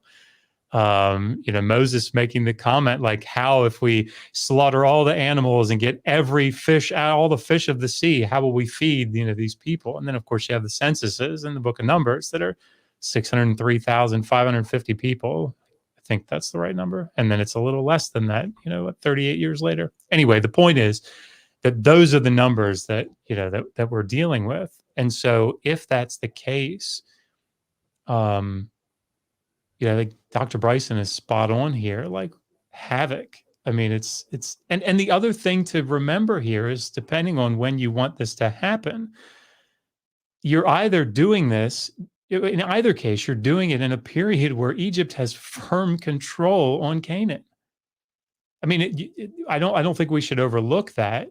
These Israelites are escaping to another part of Egypt for all intents and purposes. Right? Well, sort of though, right? Because many historians have pointed out that the Egyptian control over the Judean highlands, which is everything they would have before the United Monarchy, is weak at best. It's because there wasn't anybody up there. Well, that's the claim, right? But there is certainly evidence that there was people up there. For example, Jericho is the oldest inhabited city in world history, and that's in the Judean highlands, right? So there is certainly evidence that some people were there. Jerusalem also, we have the Amarna tablets talking about Jerusalem, right? Which a lot of people say is probably Jerusalem. In fact, it sounds very much like the Hebrew pronunciation of it, Jerusalem. Sure, but these are Canaanite cities. The point that I'm just trying to make, though, is that we do have, right, so I know there's a lot of disputing claims, that, in other words, that like me and you would disagree on a lot of the conclusions here. But the point is just that when we talk about Egyptian control over the Judean highlands, that's not really very firmly established. In fact, Thutmose III is going up there to Megiddo precisely because of that, right? At least if we have a proper understanding of his conquest there, at least. And so the point there just kind of being that, when we talk about Egyptian domination in this area, I think that's kind of overblown. We know that this was a border area. We know that it was not as Well, it wasn't a border firmly area, CJ. It was a controlled as it was a an empire province, or a right? I state. mean, it's made up of three different areas, right? Amuru, Upu, and Canaan, right? I mean, it's not like it's a area out there that's sort of on the, like something that the Assyrians would have had, maybe tentative control over. I mean, go ahead. I'm sorry, Josh. I just, again, I feel like I really should jump in here, because even if we concede, and it's possible that there was an Egyptian revanchement in Canaan overall, not just in the highlands, right, but in the lowland area, coastal area as well, around 1400 BC, right, in the reign of Amenhotep the second, right, thereabouts, right, through the Amarna period, is that, we concede, right, that concede is not the right word. We believe that likely happened. The Egyptians were not necessarily as soundly in control throughout the entirety of the late Bronze Age. And Josh, you know that as well as I do. But in point of fact, right, for starters, Josh, am I right that the Exodus narrative includes coastal cities? It's not just the conquest, includes coastal cities. It's not confined to the highlands entirely. I mean, it's mostly central than southern than northern, but okay. But again, so this is something that does kind of, reach to all of those geographic regions. And second, right, again, we're talking about, a third of the population of Egypt as a whole. That many people on the move is something we expect to leave a mark. Well, yeah, well, I would. Let me just. I'm so sorry. Go ahead. I have to go change a diaper. I'll be right back. Please. Oh yeah, don't say anything interesting about me. No problem. The one thing, Dr. Josh, and I think it just comes back, to, what would it have taken? And we do see in the historical accounts, or at least in the Hellenistic and Roman histories, this great plague, this expulsion. The Jews were blamed for it, so they're looking at it from their perspective. But at that point, that we do have that empirical data, regardless of what we may think of what their source is or what their motivations for saying it. When do we begin to engage the black swan that, hey, what the Jewish narrative is saying, and I mean, as a Assyriologist, I mean, I do tie this event back to, what happens outside of Jerusalem, when the large Assyrian army, we have, an observable black swan here. And are we willing to engage it outside our naturalistic framework when it calls for it? And that's all I'm asking is, when do we start to engage that question instead of I want to try to fit it into my natural, not saying that you are, but sure. When do we start breaking out of that mold and start saying this is what it would have meant for that to happen? Let me come at it from the other direction to answer the question, because what you're describing is the last, 200 years, right? When you think about biblical archaeology, the history of biblical archaeology is this pursuit of assuming the historical validity of the biblical text and the stories that are in it, and then going to substantiate it, right? Where do we dig? I mean, I've said it before, and certainly not my saying, digging with the Bible in one hand and the spade in the other. Can I kind of push back on that a little bit, though? Because I know there is some truth to that. I certainly understand. Like Henry Rawlinson, for example, is considered the first Assyriologist, and he had a very serious conviction that the Bible was at least historically accurate, right? And I get a lot of that. But it is also true. I mean, you would certainly concede that before 1906, it was universally attested the Hittites did not exist. The Bible is a fairy tale. Before 1842, universally attested Nineveh does not exist. The Bible is a fairy tale. I can't remember the exact date it was dug up, but before we got the Chaldean stele, the House of David didn't exist. The Bible is, you know what I mean? So while it is true in one end that certain people were there trying to prove the narrative, it's also true that the academic consensus has always had a vendetta. Well, I strongly disagree. So I mean, isolating certain aspects. So, for example, any fundamentalist evangelical would say that William, Albright was a liberal, right? But I mean, he argued for the basic Actually, own his book. historical validity of the text, right? And so this isn't a question of theological commitments. I think that's a separate issue. What I'm describing, and I mean, often, very often, there were theological commitments that came in, right? But on the whole, what I'm saying is that what Jonathan is saying is that, like, starting with this idea, like, at what point do we say, all right, we're gonna, if I heard you correctly, Jonathan, at what point are we going to say, let's take it as it stands and engage with it in that way? That's what biblical. Go ahead. Yeah, and I would just say, and you're right, I would say when it warrants. I'm not against the naturalistic model. In most cases, this is what we're going to expect to find. But I would equate what happened in the Exodus for, as Dr. Bryson was saying, they wouldn't have allowed that to happen. But, we do have a lot of reports that it did. So what best explains that expulsion if it's not consistent with where it makes us step outside our naturalistic framework and start to say there may be some validity in this, because for that to have happened, because it would have destroyed their economy, they wouldn't have let their workforce go like that. And then, I am trying to grab the empirical data, whether, it's from the Hellenistic periods to Roman periods. They did identify core elements, which then makes me ask, what would have allowed the Egyptians to do that? Yeah, and I think this is why I say, how did we get where we are, right? In this debate, like, how did it get here?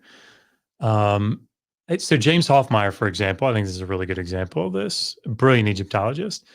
And I think it's in his 2005 publication, but he's talking about this number of, the 600,000.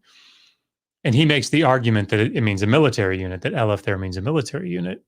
But when he opens up about why, he says, well, like, we know now archaeologically, and I'm paraphrasing, but that we know archaeologically and historically that 600,000 fighting men doesn't work.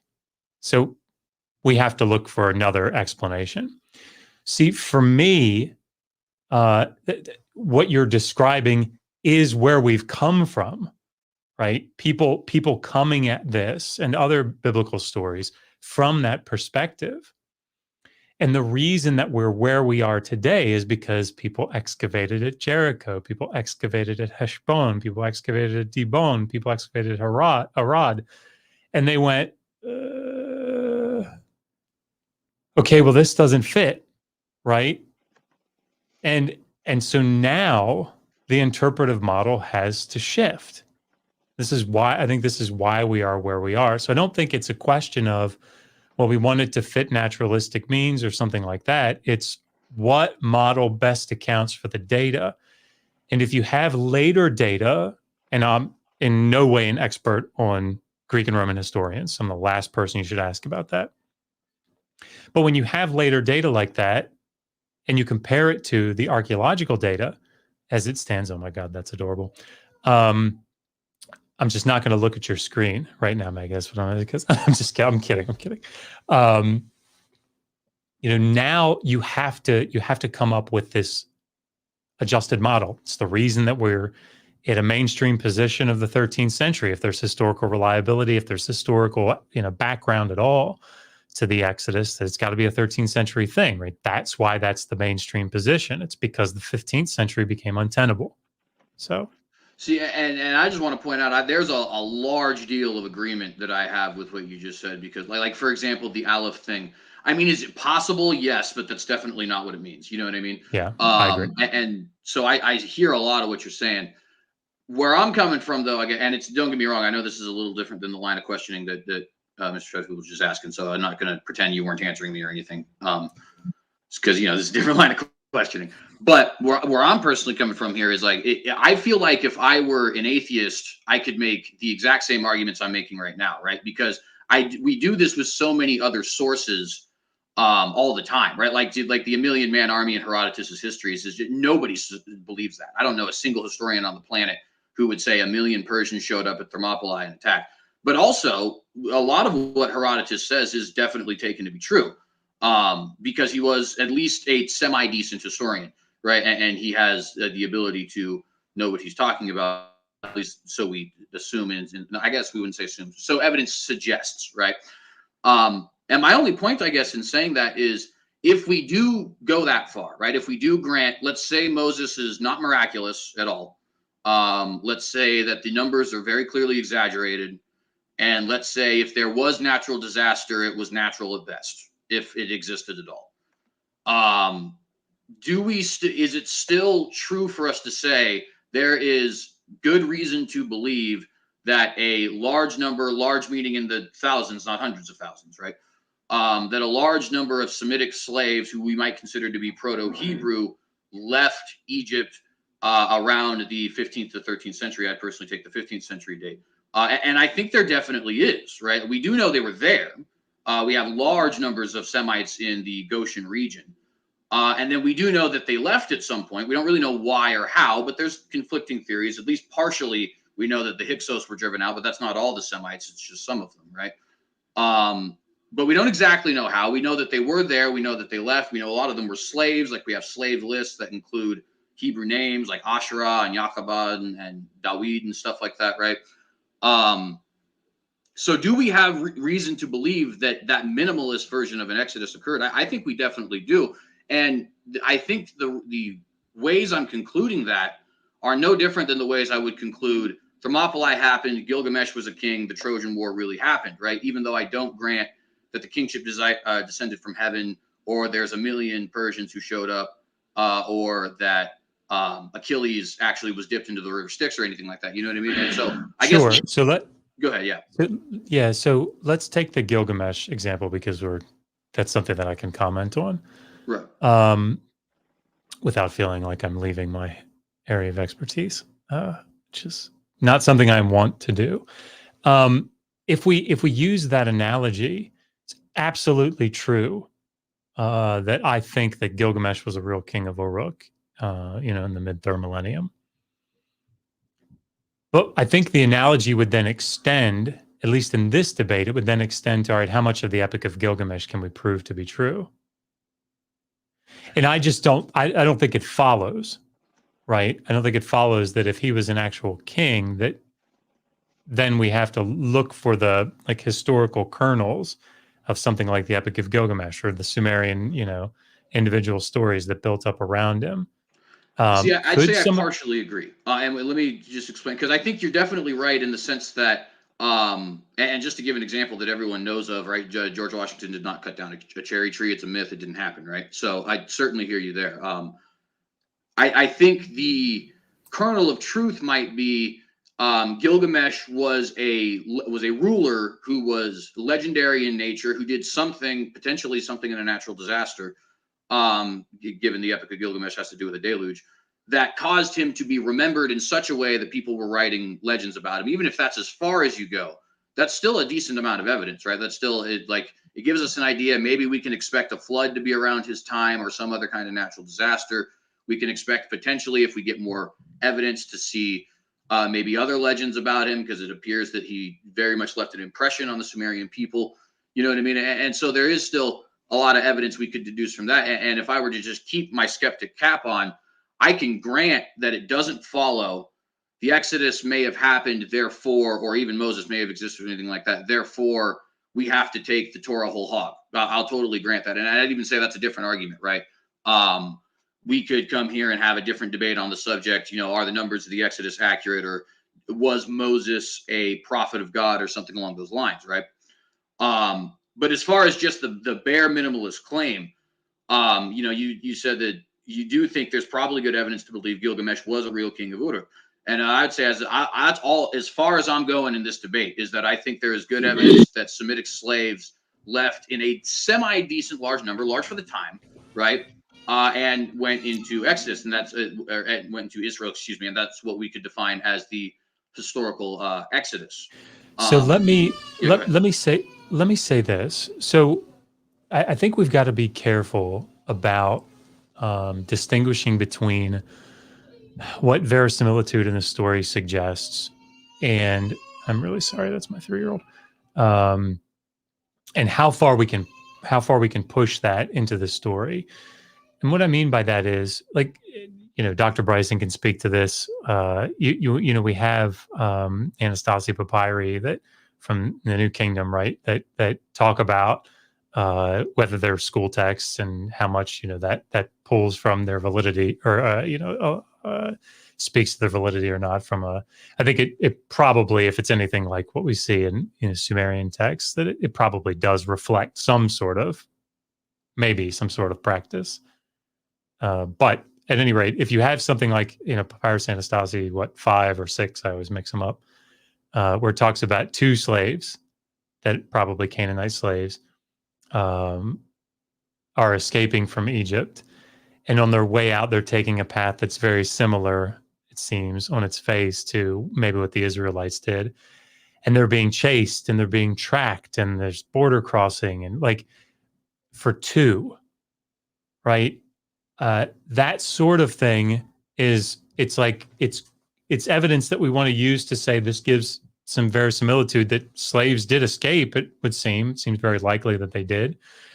But then we also have to factor in that there's only 2 of them, and they're being pretty clearly tracked, right? Because following the Hyksos, and again, Egyptian history is not my thing, but it seems like there's a lot of control on the border. And so, those are the things that I think we have to factor in if we're thinking about this, and I'll stop. But if we're thinking about this from like a criminal investigation standpoint, which, I think is one way to come at this, we want to think in terms of like means, motive, and opportunity. So when I think about things like the Exodus, if we have 2 of the 3, but they don't have an opportunity, or they're supposed to be at Kadesh Barnea for 38 years, and there's nothing, maybe some 12th century sherds, maybe, but there's nothing there, no architecture at all before the 10th century. It's like, those are problematic things for a massive group of people. And once you start saying, well, how far down can we scale it? Well, that's fine. I mean, I'm okay with that. But now what we're doing is we're walking away from the narrative of the biblical text. And but to be fair, I think the reason that I have to do that is because we first have to agree that the Exodus happened before we can dispute. I said debut. It doesn't make any sense. Before we can dispute some of the details of it, right? And to just give a perfect example of that, let's say I wanted to make the case that Achilles existed, which, just to be fair, I think it's likely he probably was a military general from the Mycenaean Empire. But regardless, right? If I wanted to make that case, I'd think it would behoove me to prove that the Mycenaeans existed first, or that the Trojan War happened first. You know what I mean? And when I'm doing that, I may want to grant certain details. Like, I'm not saying Achilles, existed per se. I'm just simply saying that, this particular historical event took place. And so I'm not, walking away from the biblical narrative in the sense that I don't believe it. I'm simply saying that I feel like there's no use in us disputing some of the details, like did 600,000 leave versus 10,000, if we don't even agree that a large group left ever. You know what I mean? Go ahead, Dr. Bryson. Oh, no, I'm sorry. I just wanted to jump in here because I think CJ, you've made an important point, which is that we have to define an Exodus. If we don't agree on what we mean by the Exodus, right, then it's going to be very hard for us to have a conversation about whether it happened. It's very likely that a number of very small exoduses of Canaanite slaves happened. Right? The Egyptians were very concerned about border control throughout their history, really throughout the Bronze Age on their northeastern frontier. It was something that they had, they had dedicated border police forces in various periods because people were always coming and going from Egypt, right? The patriarchal narratives about, Abraham coming down in times of famine, right? People from Canaan came to Egypt all the time and they left. A lot of times they were enslaved in Egypt and they escaped, they got loose. So the idea that, this sort of thing happened repeatedly is, I think, very tenable. But if we want to talk about Exodus as a singular event, then that's the terms we need to debate under or to talk about. Well, and that's why I would say I would. Go ahead. Oh, sorry. And that's what I'm saying. We are talking about, part of the case that I see Derek coming on. Just give me one last minute, Derek. But what we're advocating for an Exodus is a single event in history. We are advocating, from the narrative that for some reason the Egyptians were spooked. They felt it was coming from the gods, and they believed these foreigners, a majority that made up the state of Israel, what it would be the state of Israel, are to blame for it. And because something spooked them to that magnitude, not only did we have a large number of Jewish people leaving under the command of a historical figure, Moses, but it also spooked a number of Egyptians to follow in their lead. So we are talking about a major event that would have necessitated that big exit. We're not talking about little numbers. We are talking about the big event. And that's what we were trying to at least establish. We do want to define, but we're not talking about little exoduses or people running away. We're talking something that would make such a big impact. We can see why the ancients in their histories would talk about it, and how something like that could be embarrassing. So with that, I will be quiet and turn it over to Derek, my buddy, and we can begin Q&A. Thank you. Hey, wonderful job, everybody. Even through the children, I could hear Oliver. Maggie's changing diapers while debating. I mean, can you imagine? What a mother, right? So thank you all for being cordial and respectful and insightful in the way that you guys were interacting with one another. I really appreciate that. We're going to go to the Q&A session. I really appreciate all the super chats. They really go a long way in helping us do what we do. And I'm going to start at the top, work my way down. As super chats come in, I won't be saying thank you for the super chat and chatting, because I'm reading them and I'm scrolling down from the top, working down to the bottom. And our first super chat is from Aramgard. And I don't know, this might be addressed to certain people and not everybody. So, we'll try and tackle these. There's many to come to. So thoughts on Exodus 15 as a rework of the Baal cycle? Yahweh defeats Egypt with the sea Yam and underworld Mot and has a temple built in his honor. Don't know. That might be a Dr. Josh question.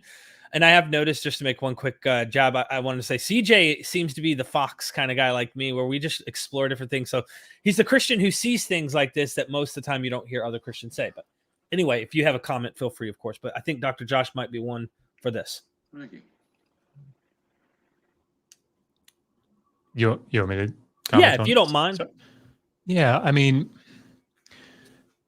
that type of intertextuality, it's a whole sub-discipline, right? Trying to piece those things together. I haven't looked at the secondary literature on the Song of the Sea specifically to look at the connections there, but that's something that would take looking back through the Ugaritic text, and then looking back specifically at the Hebrew there and seeing if there are echoes or allusions. And it's absolutely true that Chaos Conf, this idea that you have chaos being fought back, and often in these types of oh boy, that's putting me big up on the screen. These types of mythological aspects coming in. There's absolutely true that in Exodus 15 you have this this sort of mythological battle that's taking place. But as far as what sort of specific connections, I'd have to do a lot of reading to make that sort of argument. Whether it's a reworking, like I tend to think no, just off the cuff, because reworking to me has a very specific meaning to it. But could it be pulling from, the general Chaos Conf, theme? Yes, I think that's absolutely the case. Thank you. Did anyone else want to make a comment on that one? I'd just like to very briefly say, I don't believe this, but if I were to make an argument that there was a reworking of the Baal cycle, I don't think I would use Exodus 15. I think I'd probably go either to Job with the Leviathan, or maybe Daniel 7. But I don't think Exodus 15 would be a reworking of the Baal cycle. Although it does have and there is a common motif, right, of ancient Near Eastern gods fighting with the ocean, right, or the sea. So in a very general sense, I guess you could say there's the motif there, but that would be being very generous, I think, to the position even still. Dr. Bryson, were you going to make a comment? I was just going to say that the stories about Yam, the god, and fights with Yam were known and written down in Egypt in the late Bronze Age, right? There's the famous story of the goddess Astarte and the sea and Yam. But there are actually a lot of really interesting literary interconnections between Egyptian religious and mythical and literary traditions in the Exodus story, specifically the plagues. It's really funny. You can almost track sort of one-to-one ideas and themes from Egyptian literature that would have been present in those stories. So and I'd be happy to talk more about that too at some point if anyone's interested. Thank you so much. Jump into the next super chat. My friend Caleb Jackson, he says, is Manetho cited by Josephus a credible Egyptian source for an Exodus-like event?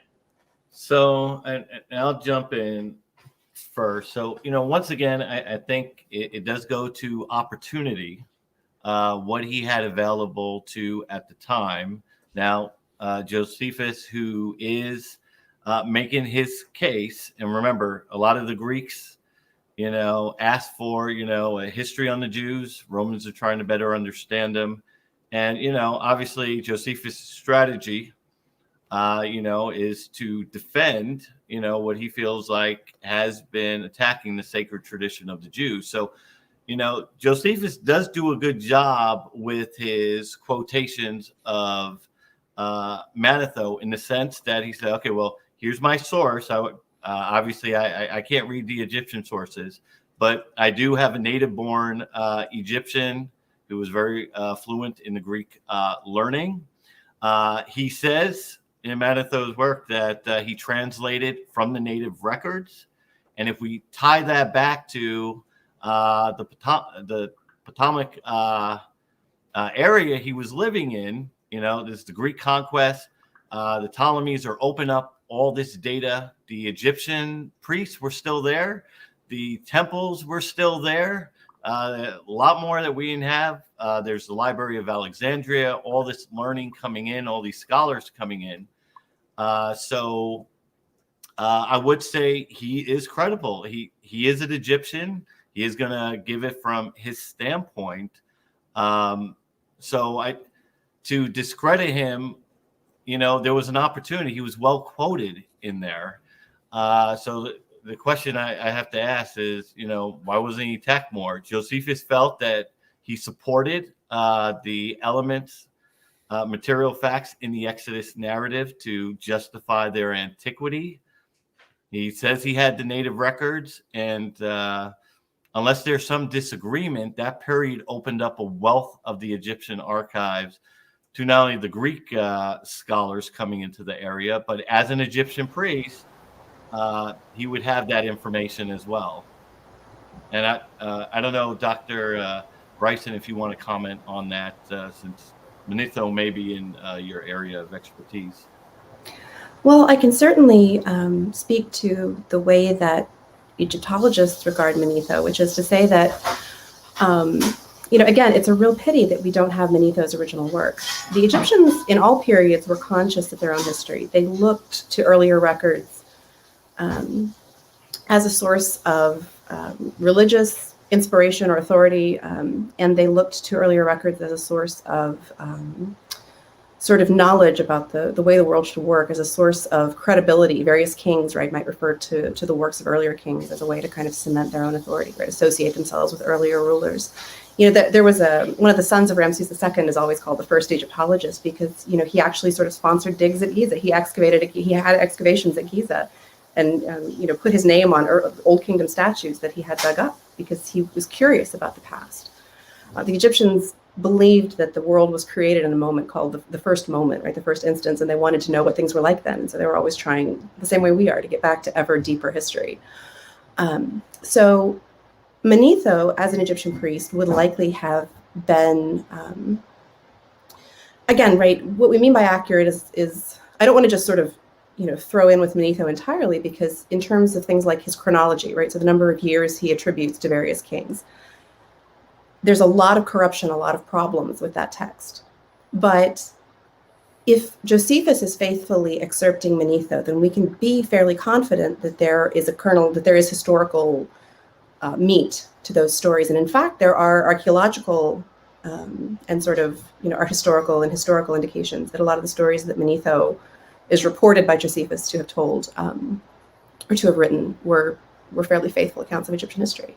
Again, I think the key thing, Caleb, about your question is that you say Exodus-like event, right? And Josephus is doing the same thing we are doing. He's mining Egyptian sources for anything that could be relevant to the Jewish tradition.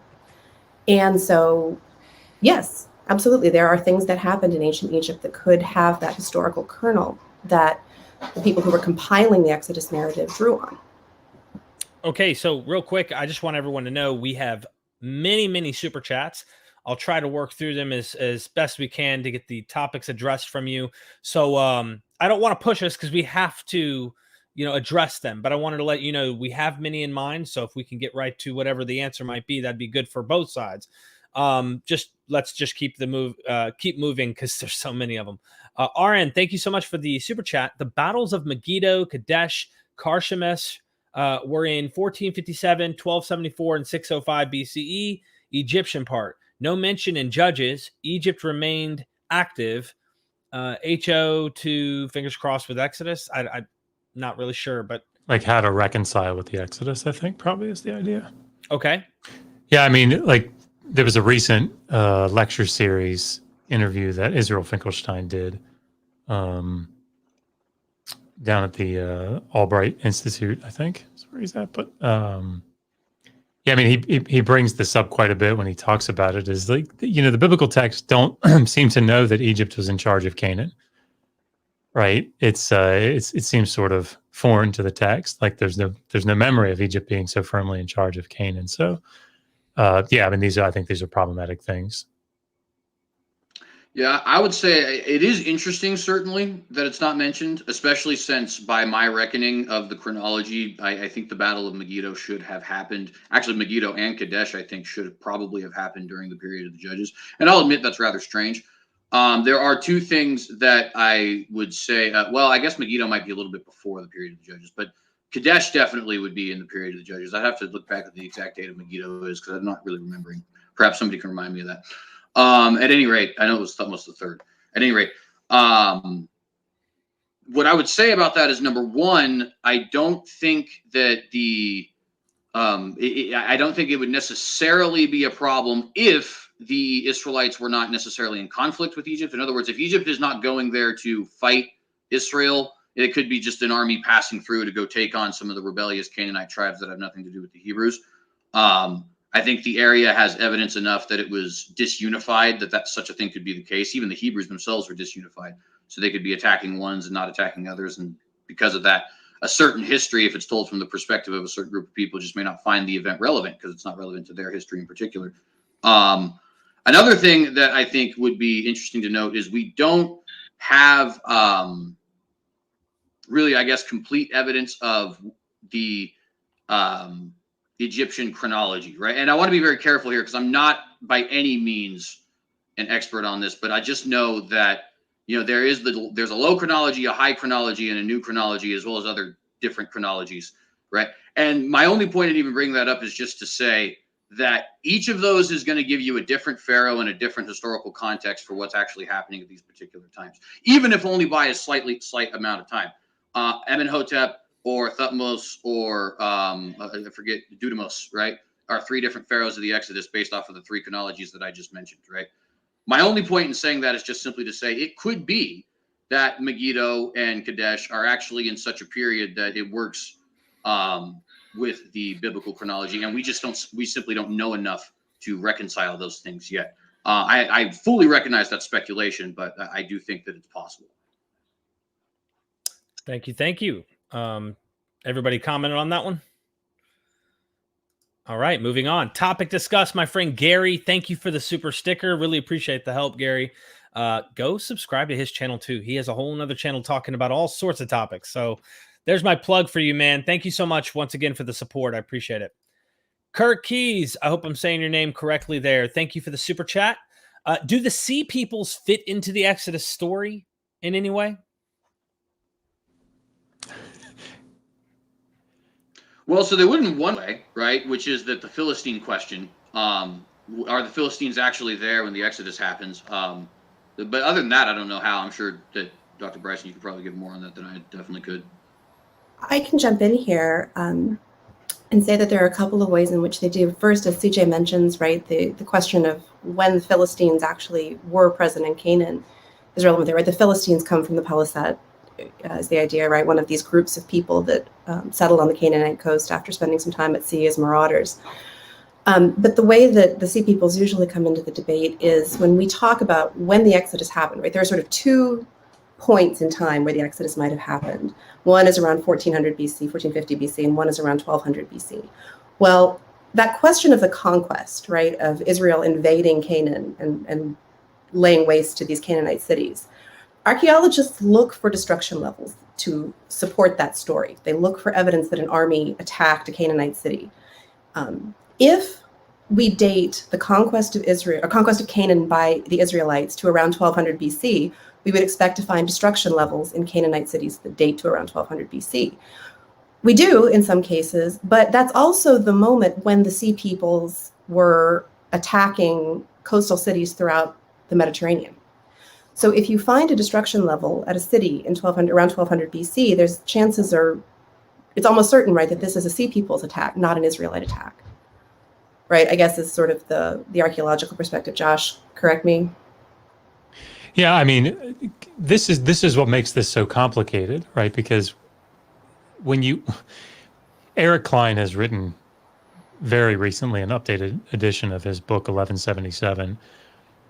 There's so much going on in the decline of the Levant, and the rest of the Mediterranean.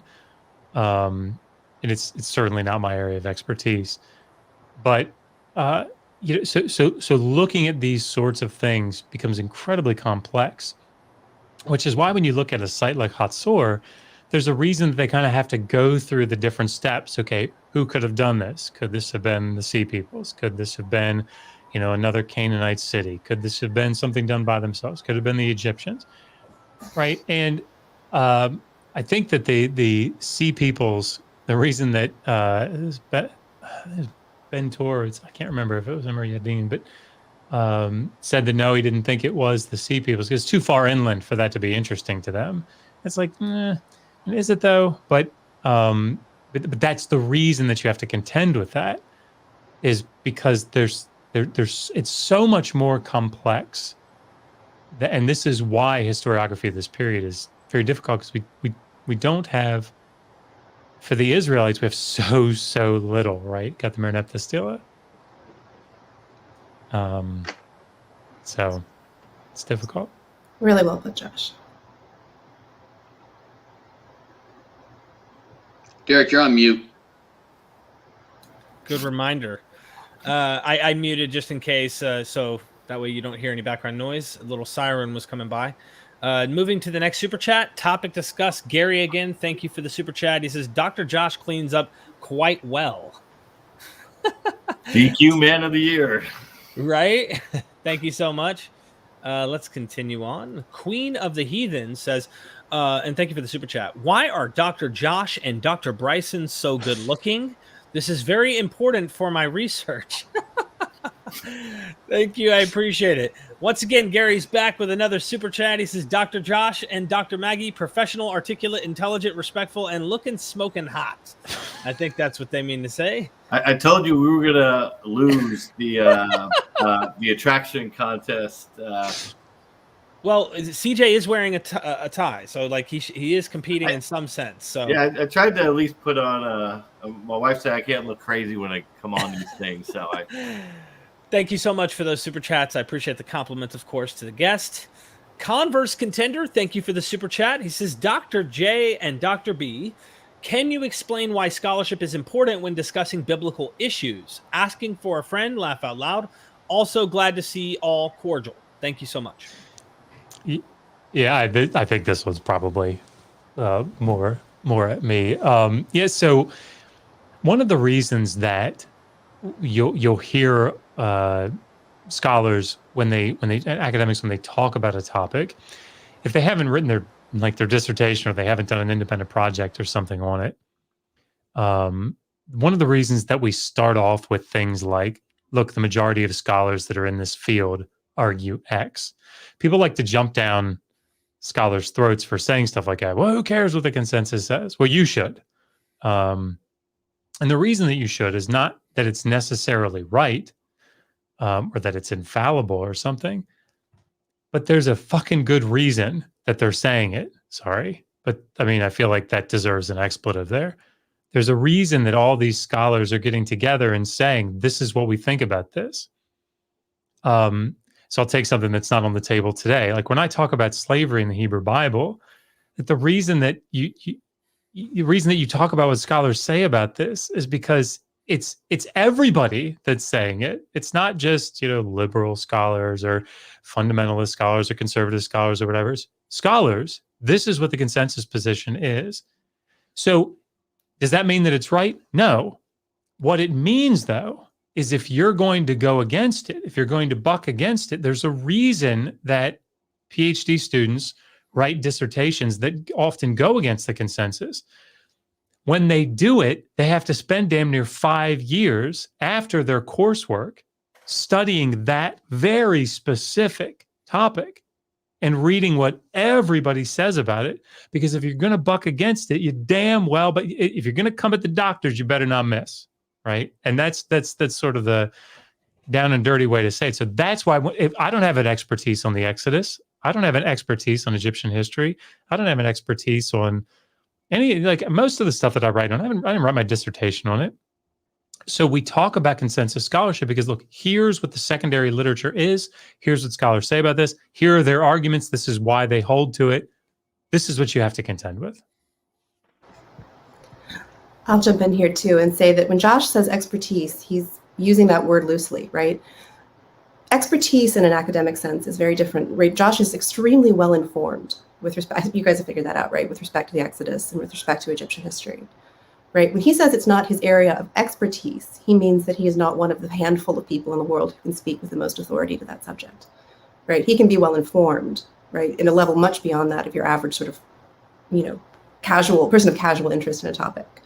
Right, and still, not consider himself an expert because there's a very high bar that you have to hold yourself to call yourself an expert as an academic. I think, in fairness to Josh, he's a pretty smart dude. But to me, at least, I think scholarship is important when discussing biblical issues, mostly because it keeps us humble. To be perfectly honest, right? I mean, I'm Christian. I'm Episcopalian. It's not terribly important to me from the perspective of my own faith, and this isn't true for all Christians, obviously, but for me, it isn't terribly important from the perspective of my faith, whether or not the Exodus happened literally as it's described in the Bible. But the fact that this conversation happens, right, the fact that we have to have, that there is this disconnect between the evidence that I see as a scholar and the book that I read as a person of faith makes me have to really think about what it is that I believe, why I believe it, what it means to me. What does the Exodus mean to me as a Christian, right, given what else I know? And again, what I take from it is not what everyone else takes from it necessarily, but I think the scholarship really helps inform me of how big the world is and how big God is, right? God is bigger than any of this to me. And so, I think the scholarship keeps me humble as much as anything. Thank you. Did you guys want to comment on this question? Yeah, I'd like to add just a brief, dissenting opinion, but not quite. Because here's the thing. I often get a lot of people say, and in fact, I have a feeling the asking for a friend comment was directed at me because me and Converse know each other quite well.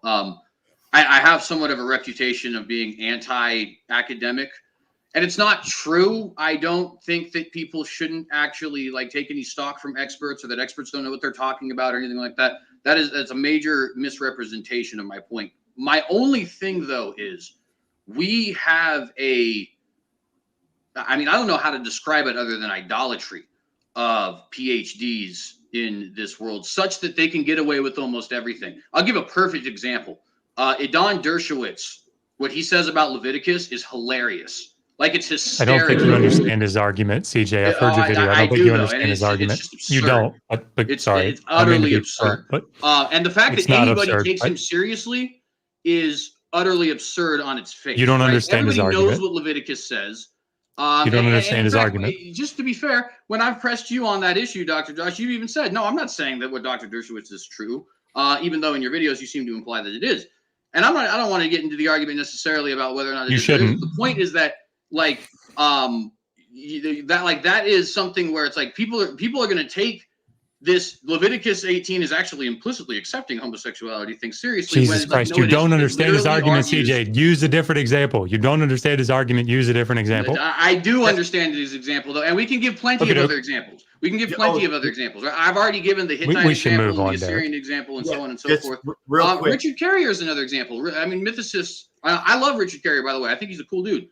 Mythicists are not typically taken seriously in academic circles, but everybody sees that he has a PhD, and now mythicism is like a mainstream position if you ask somebody in the atheist sphere on YouTube. And like that bothers me. That's just not true. It totally is, though. Like I talk to these people all the time. Gentlemen. Let's let Jonathan get his peek in here, and we'll move on. Yeah. So now, when I had my debate with Dr. Bart Ehrman, and once again, we were discussing the text of the New Testament, the reliability. What is the basis that we should be establishing our textual criticism on? Now, one of the questions he asked me, because I recognize that the scholarship of today doesn't support my hypothesis at all. Now, he did mention, I know this is the consensus position, and this is not this is not evidence for it. But, Jonathan, I do need you to help explain to me, why is that this is the consensus? Now, I do recognize the scholarship in a lot of different subjects may not agree with this. And my answer to Dr. Ehrman is, while I recognize it is, there are things to help explain why those positions came to be. Now, for me, I kind of brought up the philosophical shift in thinking, the kind of break with the empirical method. I quoted, Stephen Hicks, who's done that kind of showed the kind of break with empiricism with Kant and the movement of postmodernism. But while I recognize, from a Christian perspective, if I am going to challenge, going back to Dr. Josh, obviously there's a lot I have to explain and research. But for my example with Dr. Ehrman, it was specifically, to really address his concerns, because you do have a legitimate concern if, hey, you're going up against, what a lot of experts have said, but how do you best explain around that? And for me, it was really just trying to show the philosophical shift or the history of these ideas and how they have influenced our particular worldviews. And we can move on from there. I just want to say that as far as idolatry and academics goes, I accept offerings in the form of cash and or but best to look at the evidence, right? Mm-hmm. Thank you so much. Next super chat, Hot Black Desiato, thank you. Says, can Dr. Josh comment on the fact that Pharaoh's real name is never used in the Hebrew text? Isn't Pharaoh a title? Yeah, again, this is something that comes up quite a bit, and I think it's a source. Dr. Bryson would be able to speak to this much more. But the writers of the Hebrew Bible know how to name Egyptian pharaohs, right? They know how to do that. So I don't think it's the strongest piece of evidence. And I don't think that scholars think it's the strongest piece of evidence. Like Israel Finkelstein mentioned it. I'm just thinking back to that lecture that I heard a couple of days ago. But again, he said it's something that's noteworthy, but not the strongest piece of evidence. It is strange. It's as if they're trying to make it vague. Sorry, go ahead, Dr. And I was just going to say, and just to clear up, Pharaoh is it's not exactly a title. It's kind of like saying the White House said when you talk about the president. Para means the great house, so the palace. And the Egyptians used it as well as an expression to refer to the king. Either, sometimes when they were speaking of a specific ruler, and sometimes in a literary context when, as Josh said, they wanted the opportunity for it to be kind of vague. Thank you. I Appreciate just that. want to say briefly, I've never had this verified, but I have heard that could potentially be evidence of Exodus being old because they didn't used to. And I don't know, maybe you could comment on this, but I've heard people say that in the 15th, 14th century and before, it was customary to refer to Pharaoh simply as Pharaoh rather than as Pharaoh such and such. I've never taken the time to verify that, but I've heard that to be the case. It's something that becomes more and more common as time goes on. It's something that's, first really becomes typical in the New Kingdom. So, but it's not an argument, I don't think, for or against the historicity of the Exodus narrative. Thank you so much. Next super chat, Doc Pleromanot. Thank you so much for that super chat.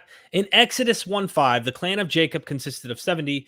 How could the great-grandchildren of the 12 sons number over 2 million? All of Egypt was 2 to 4 million. So I think this is a population question and an issue on a large Exodus, I suspect. And also, how could they have become that large of a number? I don't know.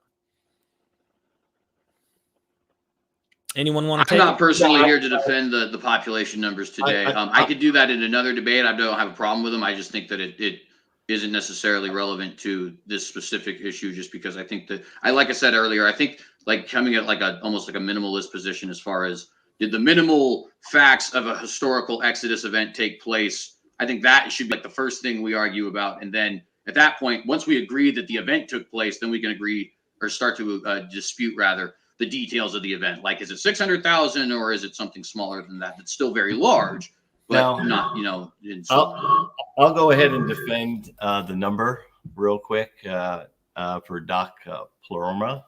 Hopefully I'm pronouncing that right. Well, first, we're talking about a period of time, so we're talking about a large expanse of time. And when we talk about the number, the 600,000, which would equate to X amount of 2.4 million, remember, there's a mixed multitude that went with them. So, and that's operating on the assumption that obviously they saw something there. They either spooked them or came to the belief they recognized what the Jewish people did and they left. So we're talking about a mixed multitude went with the Jews to come up with that large number. So we obviously have a time period of growth. And then we do have a mixed multitude going with those people. To be clear, though, it's 600,000 fighting men. These are all Israel. In the narrative, these are all Israelites, right? So that's the basis for that. What I think is probably conservative number of 2 to 3 million. But anyway. All right. Thank you so much. Appreciate that. Moving on to Ethan Stiles. I hope I'm saying your name right, Ethan. I've been seeing you around for a while. Thank you so much. Question for Dr. Bryson. Can you describe the relationship between Egypt and Canaan? I've heard that Canaan had to pay tribute to Egypt for a time. Yeah, in the late Bronze Age, which is the period we're discussing here when the Exodus story is set, most of the cities of Canaan were vassals of the Egyptian kings. So the Egyptians controlled Canaan as far as securely as far as modern day Lebanon, and then as far as the Euphrates River at various points in the New Kingdom.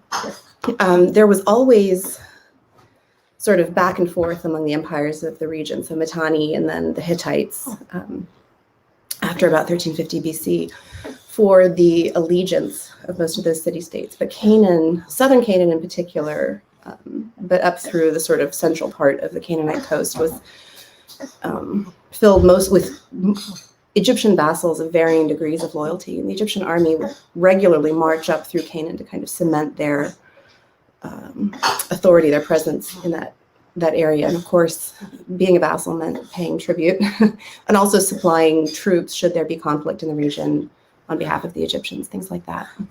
Thank you so much. I appreciate it.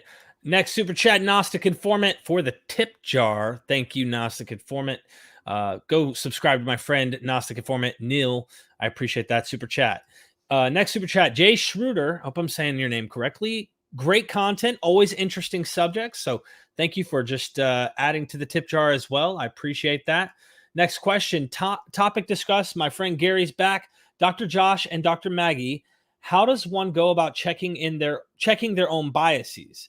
The same question to the evangelical fundamentalist on the panel. Yeah, I mean, I can go first. It's tough, right? I mean, being able to recognize what it is that you're coming to the data with it's first of all, you have to be aware, you have to be looking for it. So I'll give an example. That's not a good example. Anyway, yeah, I mean, I think being aware of it enough to try to consider your current life situation, your academic situation, your upbringing, all of those things. But again, I don't know that you get free of bias. I don't think that you do. It's just trying to be as aware of it as possible and try to not let it, to the greatest extent, affect your model. Gentlemen? Yeah, I'll say, I mean, and I don't know how well any of this works, but I'll just mention some of the things I try to do. One thing I like to consider is, could I make this argument if I were on the opposite, side, as well as would I make this argument if I was on the opposite side? Because those are, of course, different questions, right? Just because I could make an argument doesn't mean I necessarily would if I had different presuppositions or something like that. I also do kind of like to come at a position of, everybody is just presenting I don't want to say their best guess, because people obviously are doing very serious work here, but their how would I say this? I guess incomplete model, right? We don't have all the pieces yet, and so everybody's trying to figure it out. And so when I read them and don't necessarily take them as gospel and be able to compare them, and that of course would apply to myself more so than them, right? Because I'm not even an archaeologist or anything like that. And I guess another position is just trying to listen as much as possible. I think that's the most difficult one, just simply because, especially in a debate, you're literally coming at it from the perspective of the people against you are wrong, because otherwise you wouldn't be here, right? But trying to listen is certainly good, I think, and hopefully I do a good job. I don't know that I necessarily do, but hopefully I do. Yeah, to piggyback on what CJ was saying, I think manners go a long way. The ability to listen is really absolutely key, right? And we do our best. I mean, it's hard for me. I'm not to jump in and try to talk over people and raise my voice and get all indignant when I hear something that doesn't accord with what I think is correct. But just remembering what Mom said, right? Just stay quiet, listen, let the other person talk. If you don't have something nice, don't say nothing at all. That goes a long way, because you'll hear things, right? And in point of fact, there is evidence that speaks to these issues. People bring it up, you miss stuff. And if you're not listening, you're not going to catch it. Jonathan, do you want to finalize that one? We move on? Yeah, for me, I enjoy these engagements with Dr. Josh, Dr. Bryson, because I am honestly looking for, are there holes in my narrative? Is there a way that Dr. Josh or Dr. Bryson can give me information to help me falsify it? Because there may be things I'm not seeing it. So part of these interactions are really to help me also understand. I don't know everything. There are things that are missing. Dr. Josh is an excellent academic, whether this is his field of expertise or not. As Dr. Bryson says, he's very well informed.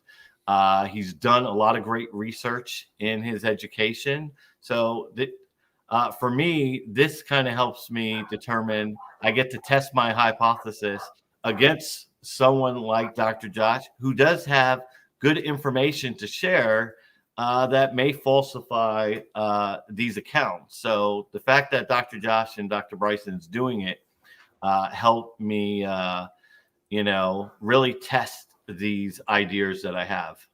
Thank you so much. Next up, Scott Duke. Thank you for the super chat, Scott. I am enjoying this debate immensely. I think Megan may have dressed Dr. Josh this morning. I don't think Scott's wrong. I think It's possible. It's possible. Very, especially the tie. I mean, she had to maybe line it up a little. I don't know.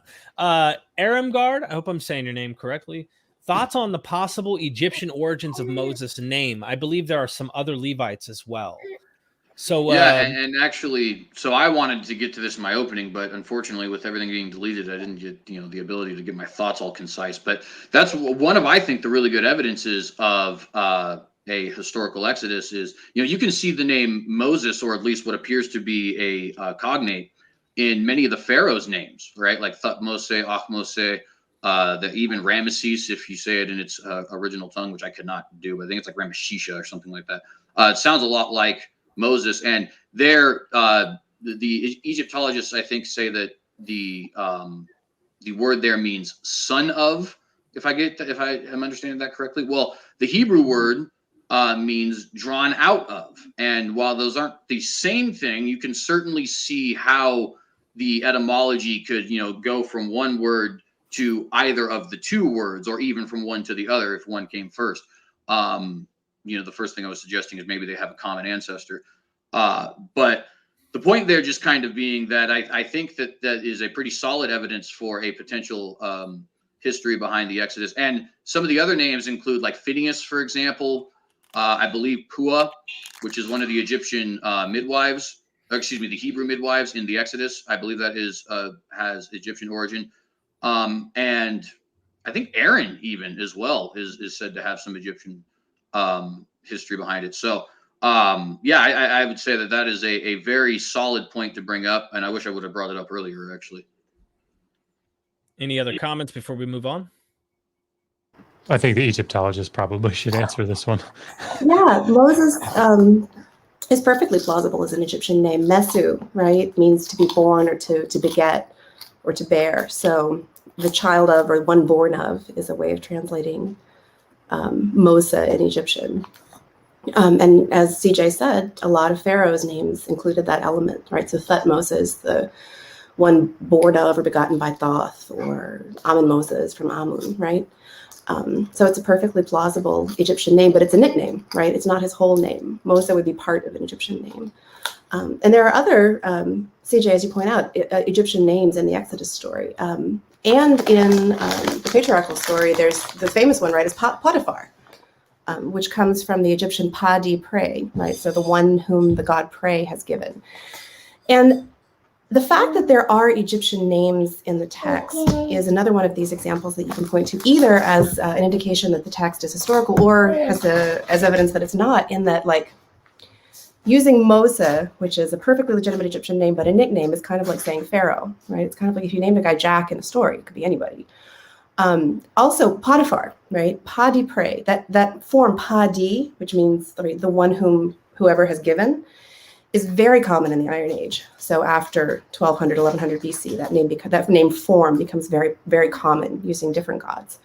The earliest attestation that we know of that form of name dates to the reign of Seti I. So in that sort of, a little after 1300 BC range.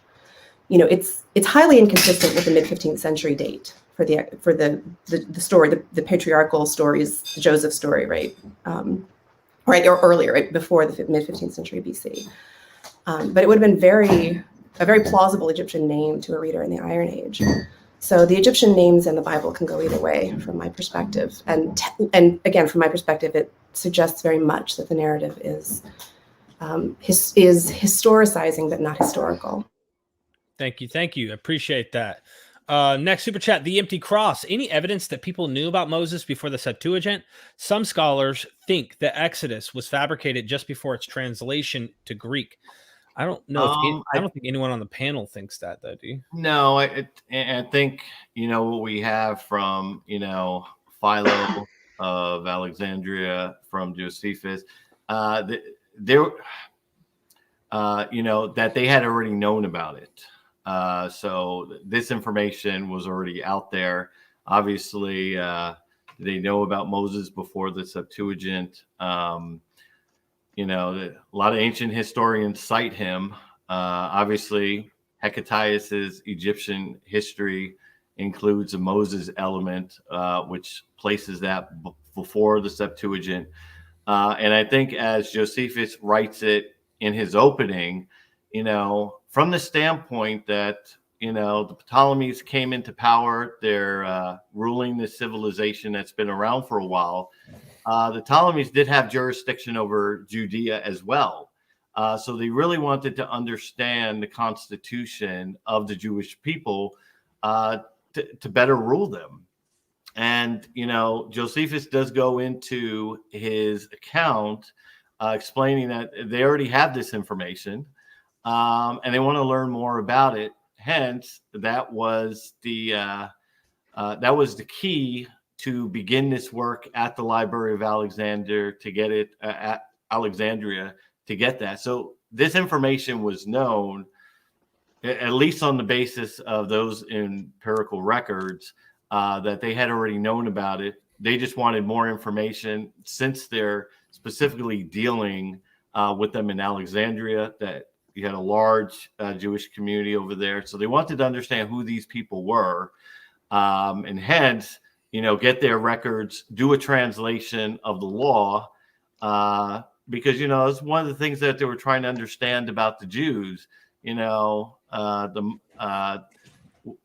kind of thought they were strange. They worship their gods differently than us. How do we understand their laws and everything that they're doing? That was kind of, so this was already known. They're their neighbors. So it makes sense why they want to try to better understand them, and they would have already known about Moses. Thank you so much. Getting to the next one, Genesis and Exodus are at odds, I think, writing duration of stay in Egypt. So it's a short super chat. I know it's difficult to get what you want to say in there, but do you see something here, Dr. Josh or CJ? Well, yeah, if you want to answer first, you can definitely.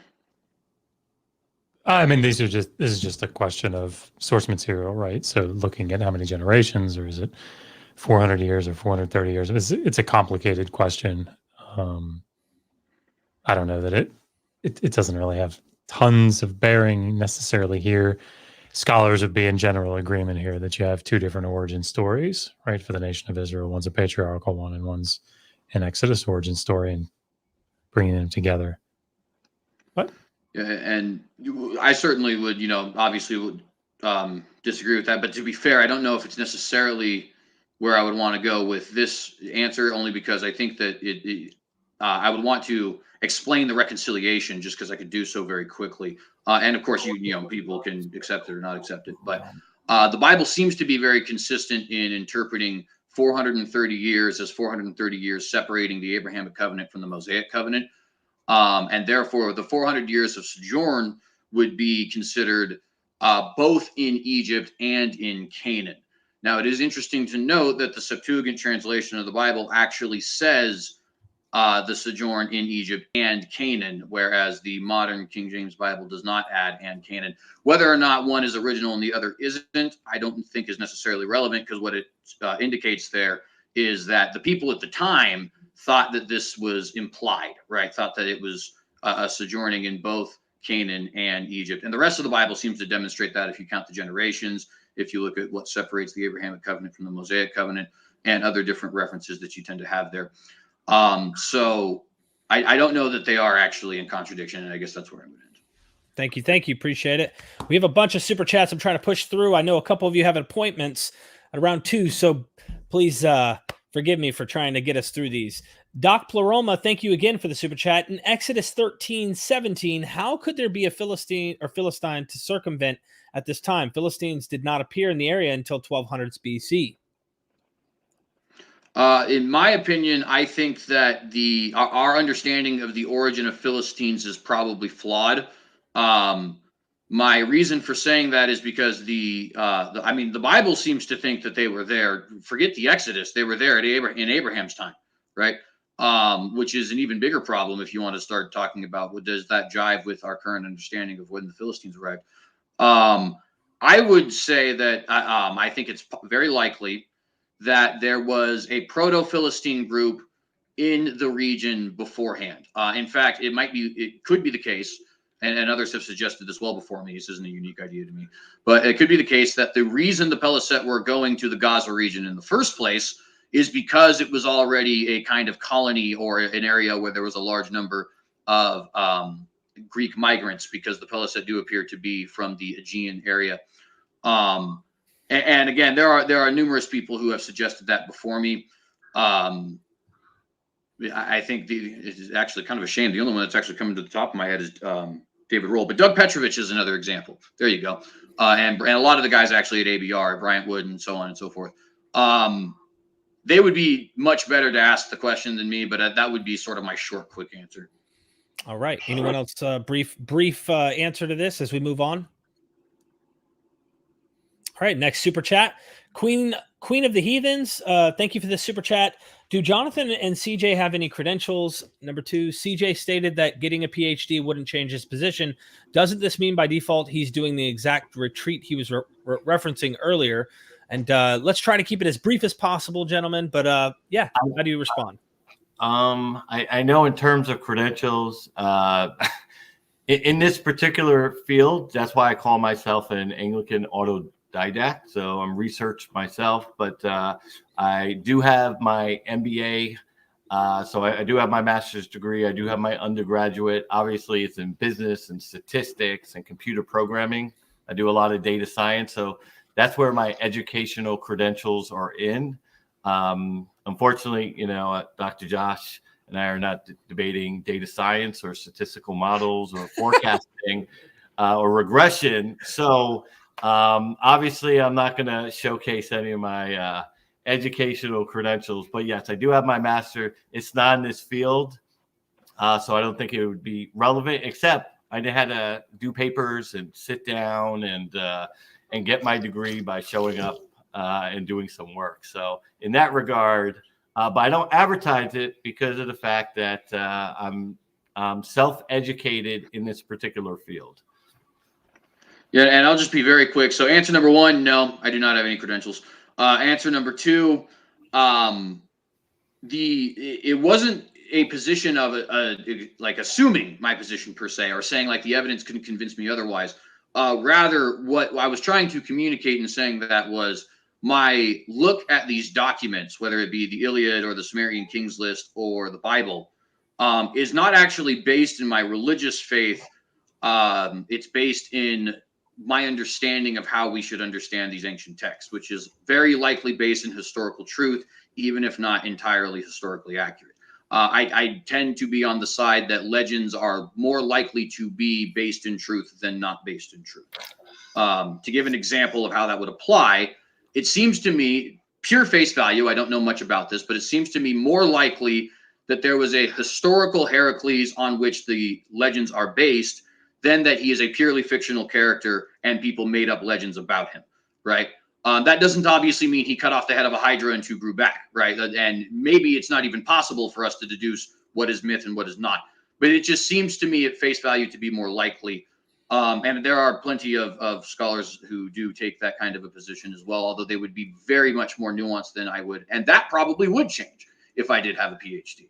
I'd probably get a lot better at articulating what I mean and all that kind of stuff. It might also be a little bit less fundamentalist because, if I wasn't a Christian. So that could potentially change as well. But my only point was just to communicate my idea of looking at legends in ancient texts. All right. Thank you so much. Next super chat topic discussed. Thank you. Question for CJ. You stated the Egyptians would never let them go because it would be so destructive to the Egyptian economy. And you said they did leave. What evidence exists that the Egyptian economy was devastated at that time? Well, I think that's a mix of 2 different things. I think Mr. Sheffield said that they wouldn't let them go. And then I was talking about, like the population variances and stuff like that. So as far as the evidence of the destruction of the economy, there's very circumstantial. And I don't necessarily want to get too much into it, only because depending on what chronology you take, you're going to have different approaches of this. And I don't mean anything as drastic even as new chronology versus conventional. Even low chronology versus high chronology is going to give you a very different understanding, because you have a different pharaoh, you have a different economic situation going on. You even have slightly different situation going on in Canaan. So there's just a very long way of saying I don't really know. And I don't want to be committal to it because I don't think that I can be, really. Jonathan, did you want to make a brief remark? Once again, this can only be speculating because anything between the old and the new kingdom, as far as the dark ages that existed. I'm not saying that's positive for our case of that then references back to the Exodus of, you had this large group of people that left. We would have the expectation that it would have a big impact on their economy. That's why they wouldn't let them to leave. And if we, and I'm not holding to this firm, but we do see this sort of dark ages between the old and the new kingdom. Does that give any, and Dr. Bryson, you can definitely chime in on this because maybe you'll have more expertise on this, but in terms of any evidence from the standpoint, I wouldn't say positive, but it's definitely another curious incident that we do have this dark age between the old and new kingdoms, which circumstantial as it may be, could tie back to the or be consistent with the Exodus, that impact on their economy. So I'm not sure what dark age you're talking about between the old and new kingdoms. There were two intermediate periods and a middle kingdom in between the old and new kingdoms. But both posited dates for the Exodus occur during a very well-documented period in the history of the ancient Near East. Just to be, perfectly clear about the Egyptology there. Thank you so much. I appreciate your answers. Festering Boils, and thank you for that super chat, Gary. Thank you for this super chat, Festering Boils. Sounds like he was there during the plagues with that name. If Jonathan could prove that the numbers in Exodus were unexaggerated, would he admit that he'd use that argument as evidence of the story being true? You must be muted. Yeah, let me say, if Jonathan could prove the number were unexaggerated, would he admit that he used that argument as evidence? Well, no. When you're trying to construct an empirical history, you're trying to look at many elements of it. I mean, Apian, for instance, his attack on the account had 110 or 120,000 Egyptians. Now, still a very high number. It's not 5,000. It's not 35,000.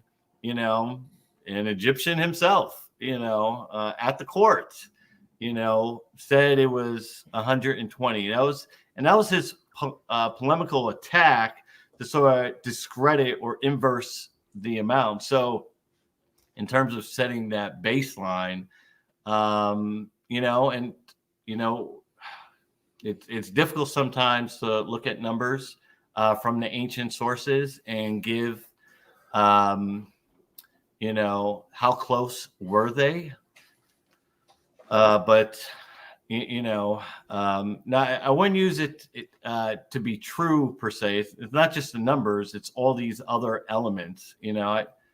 That for me, I have to resolve because we're getting all these reports that something did happen of that magnitude. So.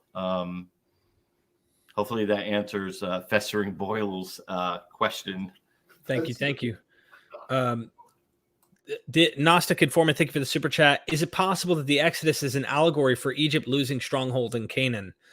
Let's start with Dr. Josh and Maggie real quick, just briefly, if you don't mind, and then briefly have you comment if you want. Yeah, I mean, allegory, it certainly could be a memory of that, right? I mean, it could factor in. I think Naaman made an argument about that recently, but I mean, it's certainly nothing new. But yeah, I mean, it certainly could factor in because again, it's when you have that sort of firm control, and then Egypt, following the decline in the Mediterranean, loses control of the region. It's like freedom from that oppression. All right. Let me move on, gentlemen and ladies, if you don't mind here. Mr. Monster, thank you for the super chat. Did Canaanites in Egypt worship Yahweh, El, or Baal, or El Elyon, Baal El? Can we even know for sure empirically? Could they have mashed gods into one? So this is definitely a really interesting question, because El is, it appears to be a Canaanite deity, but it's also a generic word meaning God. And Baal has the same problem. It appears to be a deity, but it's also a generic word meaning Lord, as well as a generic word meaning husband. And sometimes it can refer to more than one deity. Like, for example, Baal Hadad is the Lord Hadad. He's not actually the end. I think actually, if I remember correctly, I do believe in the Bible there is at least one usage of Baal to refer to Yehovah. So it can be kind of an interesting and complicated question there. It gets more complicated by the fact that there is clear syncretism, I think, in the region, right?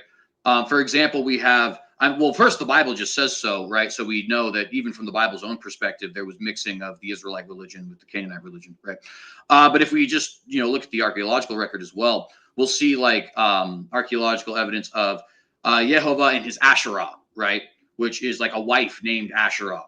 What's the indication there? Well, that there was some syncretism going on here, that the worshipers of Yehovah were also synchronizing with the Canaanite religion. As far as in origin, Yehovah does appear to be unique to the Israelites. There is record of him potentially elsewhere. Like, for example, some will say that he's referenced as Yehovah the Shasu. But first off, it's not actually the same spelling. It's actually Yud He Vav, not Yud He Vav He. And secondly, it's probably a toponym and not actually the name of a deity. So as far as worship in origin of Yehovah, that appears to be unique to the Hebrews and originate from them. And we can't really go much farther than what we have, biblically speaking, because there's just no extra biblical evidence to go farther. The other names there, very much a different story. Dr. Josh, did you want to make a brief comment, or are we moving on? Or It's just such a complicated question. It would take 10 minutes to say anything about it. Thank you. Time. I appreciate it. Next super chat, Jason. I don't want to butcher your last name. Thank you. Theron eruption in 1613 BCE.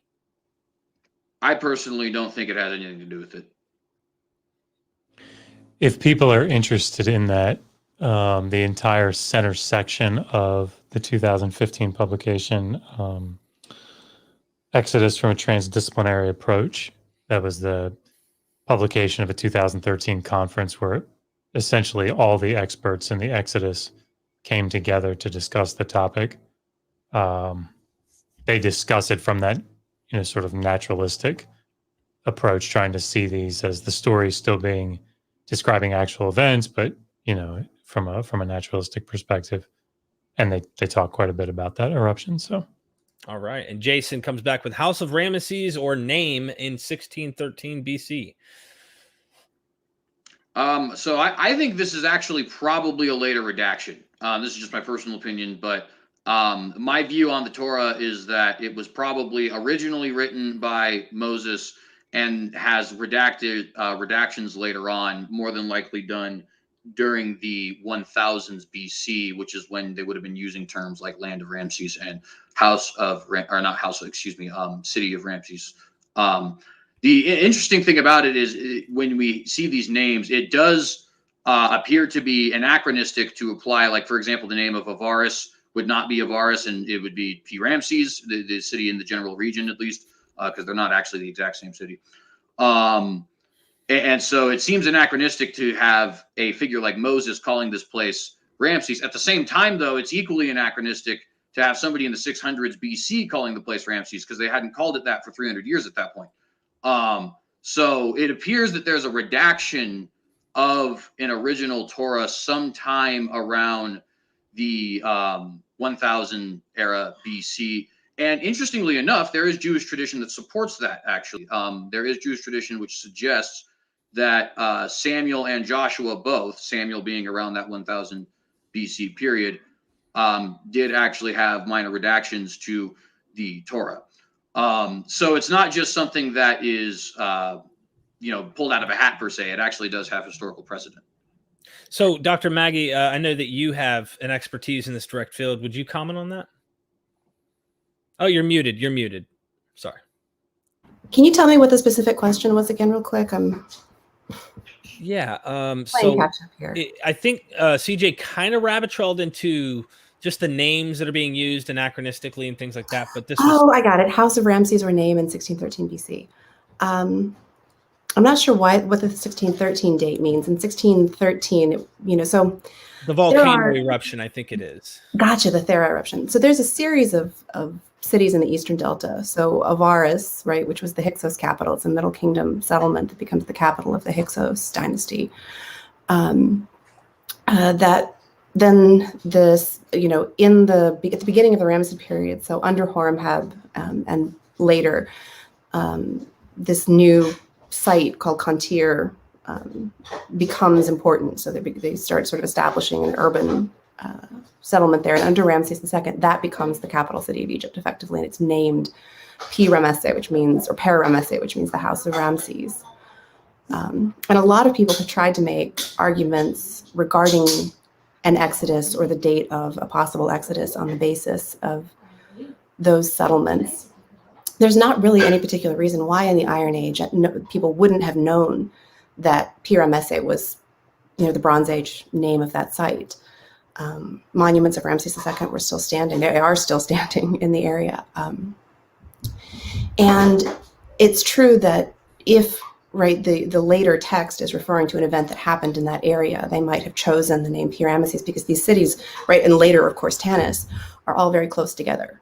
It's sort of almost seems like sort of evolution of settlement in that area. Thank you. Yeah. Thank you so much. I appreciate it. Ronald Angel, thank you for the super chat. Egyptian historiography did not permit records of what was considered embarrassing and ignominious defeats of the pharaoh. True or false? That's definitely you, Dr. Bryson. I'll take that question. It depends on the context. The ancient Egyptians were very willing and capable of making fun of and undermining their kings. Official documents rarely recorded defeats explicitly. The Egyptians did not like to admit that anything had gone wrong. That is correct. And given that, it's really fascinating how many instances there are where we can really tell, in spite of the reluctance of the Egyptians to record a defeat or a problem as a defeat or a problem, we could infer from a lot of other kinds of evidence that something did go wrong. So like the Battle of Kadesh is the famous example, right? The Egyptians recorded as a victory of Ramses II, when in fact, it was at best a draw, probably a defeat. We have Hittite records that clarify that the Hittites thought that they had won. And if you read the Ramesside narrative carefully, right, if you read Ramses II's accounts carefully, you can kind of see that they got out by the skin of their teeth. The whole story, right, is of the Egyptians almost losing, and Ramses, through his own strength, right, even his army sort of fell apart, holding things together long enough for help to get there, and the Egyptians to get out alive. I guess the question I have to probe just to ask boldly, bluntly, based on this amazing super chat is, can we imagine a mass exodus of that large scale of people if we assume the numbers there and they don't document it because they're embarrassed? Does that actually even work in that kind of question? The Egyptians tended, when there was a problem, to try to come up with a counter story, or often seem to have tried to come up with counter stories. So like in cases where someone usurped the throne, that person, we often sort of see a flurry, right? When somebody came to the throne in unusual circumstances, we see a flurry of writing and art that make the claim very loudly that it didn't actually usurp the throne. That the lady doth protest too much is kind of a thing that we see happen in Egyptian history and literature. So like Hatshepsut, right? She's this female pharaoh, and her coming to the throne was irregular, it was unusual. And there were other claimants to the throne. So, she had, her court had these narratives composed where, her father appointed her his heir when she was a child, all of this retroactively, right? These narratives are all over the walls, right? They're, seeing, artistic sort of representations of her divine birth as the child of Amun, things like that, right? Accounts of oracles proclaiming her king. So we see these flurries of activity sort of saying, you might have heard that I'm a usurper, but in fact I am not. And let me tell you about that in great detail. So something like the Exodus, we might have expected the Egyptians to try to come up with a good story about. There are, like plagues, right? This great plague of the 14th century BC. The Egyptians we don't have a thing where somebody sat down and wrote about its precise effects on Egyptian society. But, we have this flurry of statue making of the goddess Sekhmet, right? The protective goddess against illness. We have magical spells against illness. So yeah, the Egyptians officially no. Go ahead. Sorry, I just wanted to say now that I'm more than certain there would be a little bit of issue taken simply because I don't know that Dr. Josh and Dr. Bowen would take as much stock from somebody like Manetho or what we have from him. But what I would say is I think there is what Manetho demonstrates is that it is definitely very possible that we don't have records which actually show exactly that, right? Namely, the Egyptians sort of weaving the story in such a way that it's better for them. Oh, well, these were actually leprous people of a rebellious priest, and so we expelled them, kind of thing, right? Now, is that true? Is it not? To a certain extent, it's not an argument from silence because we do have record of Manetho actually presenting a polemic, but Manetho is fairly late in the record. I think he's in the 300s or 400s. So it would be nice to get something farther back from him.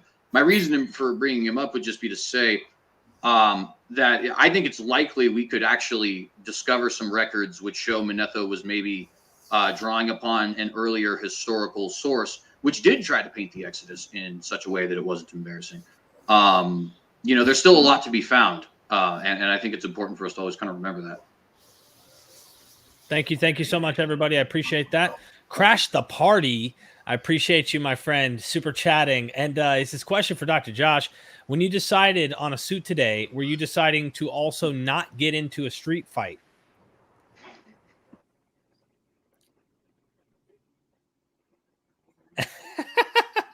Is it the boomer in me that's not getting that? Somebody help me out. Yeah, he's just Josh can fight in the suit. If he fights in the suit, yeah. Oh, I see. Yeah. No, see, I think you got it all wrong. Dr. Josh is actually secretly like James Bond, and he's going to go do some kung fu in the suit. Good one, CJ. Thank you so much, everybody, for the super chats. I appreciate it. History of the Goddess showing love. Thank you so much. May the Goddess bless you. Let's see. Keeping on. Now we're getting down to the bottom of the barrel here. I'm just trying to make sure I cover everybody and don't miss anything. My good friend John Gear, thank you so much for the super chat. According to the Bible, Moses lived to be 120 years old. Do CJ and Jonathan believe that to be true? It has no bearing on the debate today, but yes, I do. All right. Jonathan? Yeah, no, I agree it to be true. And I might as well for the other side, because Maggie is a Christian, right? So, but do you believe that Moses lived to be 120 years old? To be honest, I just don't think about it. Okay. And Josh? I'm not 100% sure that Moses did or did not exist. So it's interesting spectrum. Certainly if he did, he didn't live to be. I like that. I would say the same thing. If Moses existed, I see no reason why not. All right. Thank you so much. Stop scamming, man. Thank you for the super chat. Mernepta mentions crushing Israelites, but only in passing on second to last line on an 8-foot tablet. Wouldn't he make a bigger deal if the Exodus happened? I don't necessarily think so. If you take the 15th century date, as most traditionalists or fundamentalists would, the Mernepta Stila is some 250 years separated, so it may not necessarily be important for them. It'd be kind of like us having a war with Britain today, or even a couple decades from now. No, it would be today, actually. Having a war with Britain today and then kind of referencing the Revolutionary War if they crushed us or something. You know what I mean? It'd be a little bit outside of their purview, maybe.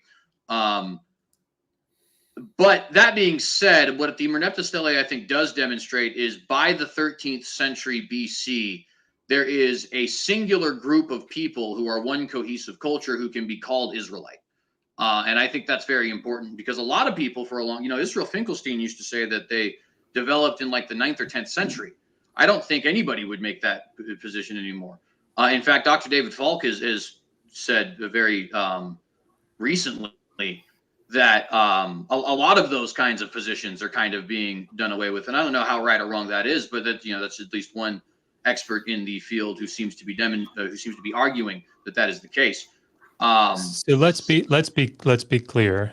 There's a difference between a group known as Israel being in the highlands of Canaan in 1207, and the full-fledged, what we would consider to be Israel that existed in the Iron Age, right? Oh, totally agree. Totally agree. But I would note, if my interpretation of chronology is true, that's actually expected, because the 1200s would be the Judges period, when they're actually a tribal confederation, right? So to see the emergence of a kingdom 200 years later, or a nation, so to speak, would actually be perfectly consistent with the traditionalist model. I mean, I'll disagree. I think it's strange that through the Amarna period, and of course, Maggie, feel free to comment, if you have a massive group of people having taken over Egyptian territory in Canaan, that they don't show up at all in the Amarna period texts, that's incredibly problematic.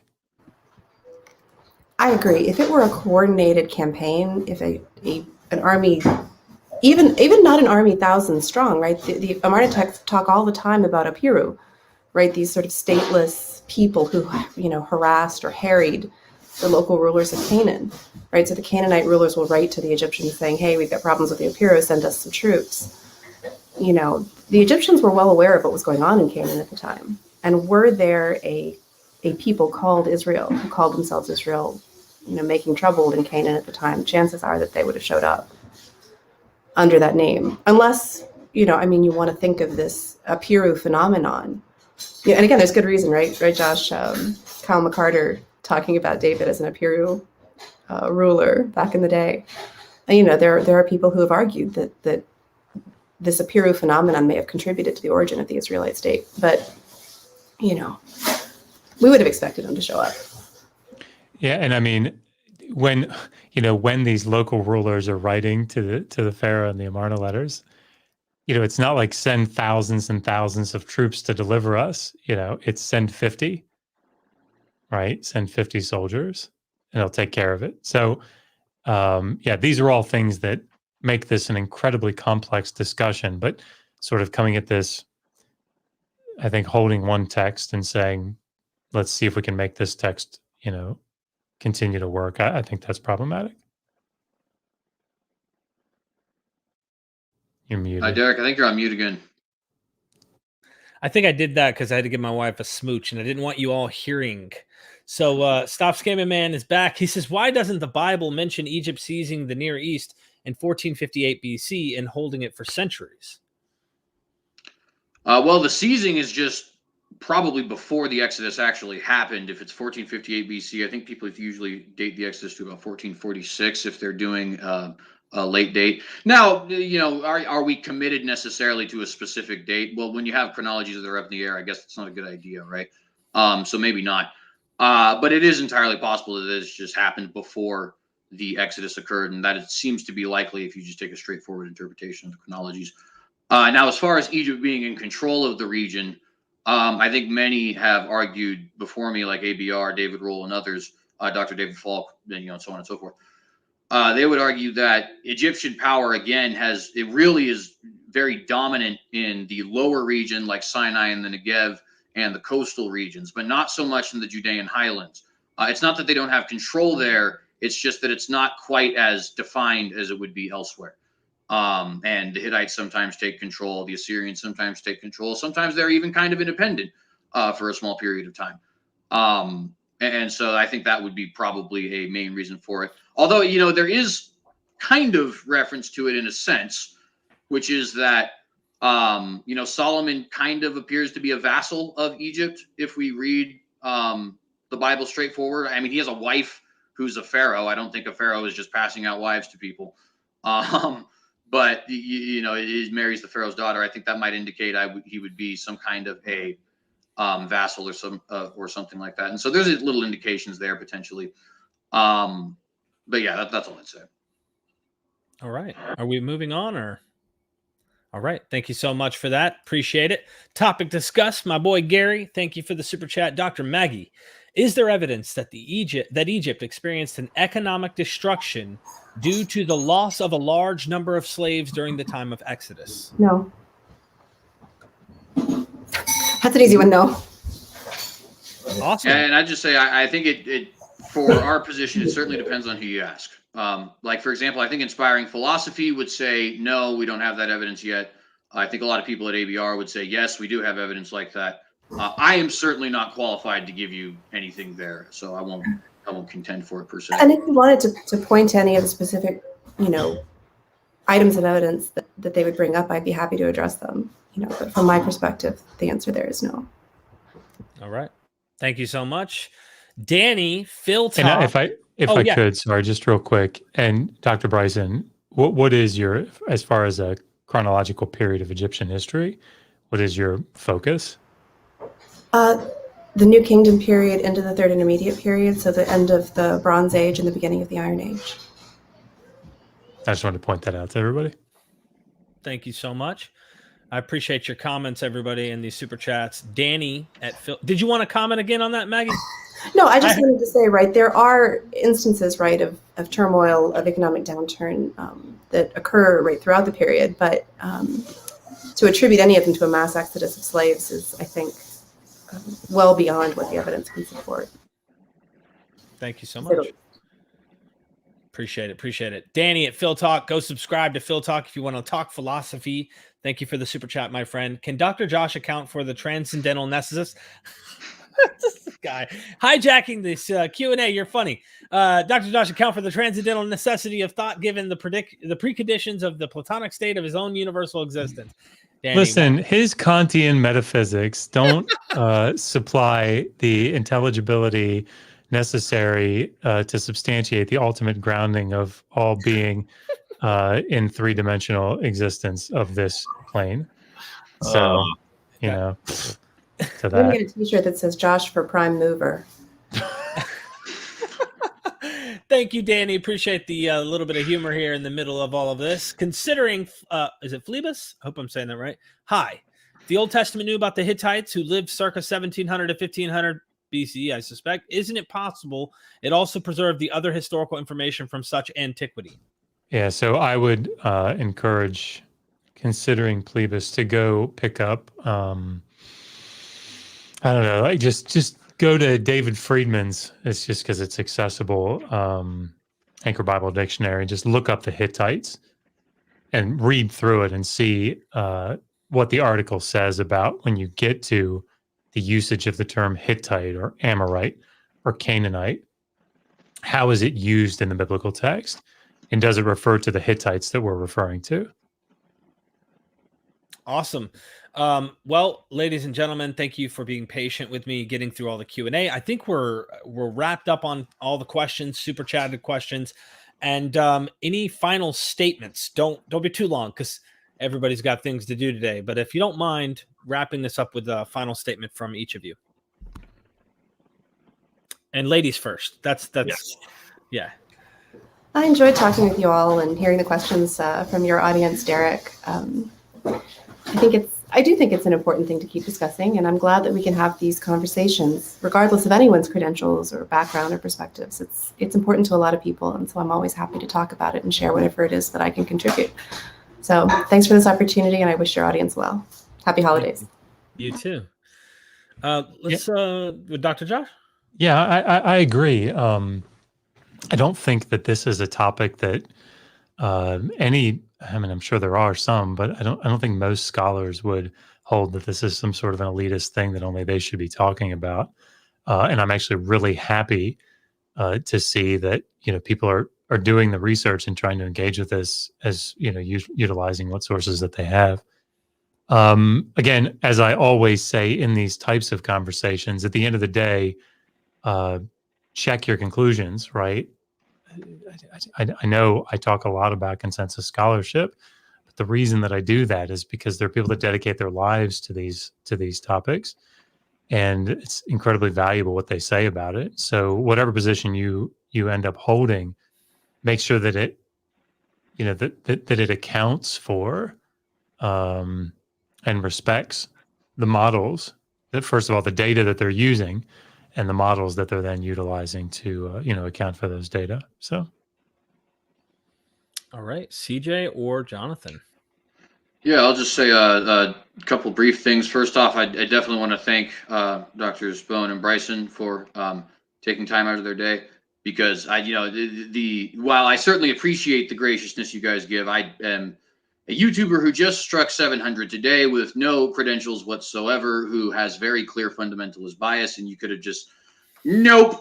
You know what I mean? So I very much appreciate having this conversation. And I absolutely adore the opportunities, right? I also just want to say briefly, because I do at the end of every debate, Proverbs 27 says, let someone else praise you and not your own mouth, an outsider and not your own lips. It also says later, as iron sharpens iron, so one person sharpens another. The reason I bring that up is just simply to say, if I did a great job here today, if you thought Jonathan did a great job here today, if you thought that we presented good evidence, then say so yourselves. It doesn't do us any good for us to say that we did anything good. And if you think that the opposite is true, also say so yourselves, because we're never going to get any closer to the truth if we're surrounded by yes men. And of course, that goes for everybody, right? So I think regardless of our theological presuppositions or anything like that, that's definitely some good words of wisdom. And I would just like to pass it on to everybody. Thank you. Jonathan? Yeah, once again, thank you again, Dr. Josh. I know we've talking on a number of issues in the past, but once again, it's always a pleasure. You're always a class act. Obviously, you always dress and look better than me, so I'm probably a little upset about that. But no, I do say this out to the audience. Anyone who takes the time to speak with Dr. Josh outside of these conversations, or even during, he's a class act. Definitely such a warm and friendly person, and is always there to really help and understand your different ideas. So, and same thing, Dr. Bryson, thanks for your input. You have a wealth of knowledge that you were able to add to this conversation. And, you know, I think it's important to understand the other side, that we should not be operating in an echo chamber. This is an opportunity to share ideas and thought. And, you know, what Dr. Josh says, it's important to understand why, the academies do reach conclusions, and we should definitely do the due diligence in really understanding that. So thank you, Dr. Josh, Dr. Bryson, for giving me the opportunity to at least share my views on this. Thank you. And I want to say thank you. Oh, go ahead. Sorry, my apologies. I just want to say really briefly, I do have an open mic after show today if anybody wants to join. I have pretty strict rules, but everybody is invited if you guys want to continue the conversation, and that includes the audience. All right. And I want to thank, first of all, both of our PhDs for giving the opportunity to do this. They didn't have to. Jonathan approached me, and I want everyone who's going, well, why are there there's people who aren't PhDs talking to PhDs? This is unfair. I've been hearing that a lot lately. And I want to go ahead and address the elephant in the room and say, first of all, Jonathan's my friend. And more important than our ontological positions. And he approached me saying, would you see if they'd be interested in having something like this? He would love to have that. I, Mythvision, Derek here, would be happy to have more PhDs come, like Dr. Falk and others. But Dr. Falk doesn't do debates, but others that are experts in the field, that are interested in the topics, to have these debates, maybe with Dr. Josh and Dr. Bryson. So it's not that I'm closed off. It's I haven't been headhunting, so to speak, to try and make this happen. Jonathan did the work and came to me and said, can we do this on your platform? So I said, absolutely, I'd be happy to do that. So I want to thank every one of you. CJ, it's really good to meet you. And likewise, let's do this again sometime. Yeah, definitely. Awesome. Ladies and gentlemen, if you like what you heard, like the video. Thanks for all the super chats. Those help support us in doing what we're doing. And let's have another one of these in the future. Maybe some follow-ups. I got to get Bryson back on. Dr. Bryson, you're just too much fun. So we have to have you back for sure. And the babies won the day, by the way. All the kids that showed up in the... I wish all of them popped that up. Girl. Real quick, let's see that baby. Oh, Pattaya. Hey. Aww. Lovely baby. Look, she's famous. She's famous. She won the debate. She won. All the little babies won. So thank you so much. Doc Pleroma said, Dr. Josh, Papa's or CJ's for crab cakes. I don't understand it. but thank you for the super chat. I don't know. Do you guys understand this? Not at all. But Thank God it's not just me. But I'll take crab cakes if anyone's willing to contribute to Mythvision, and he'll order it for us. So. Yeah, thank you so much for this time. Ladies and gentlemen, we're going to leave with our little outro from Tombstone. I hope you feel where I'm coming from. Like the video, share this with someone who might want to know about the Exodus, and join the Patreon if you want hundreds of videos, early access. You can kind of steer the direction of questions. I interview experts in person, asking your questions, and then there you have a specific video with a PhD and your name being mentioned in it. So thank you so much, and have a wonderful Saturday, family. Don't any of you have the guts to play for blood? I'm your huckleberry. That's just my game.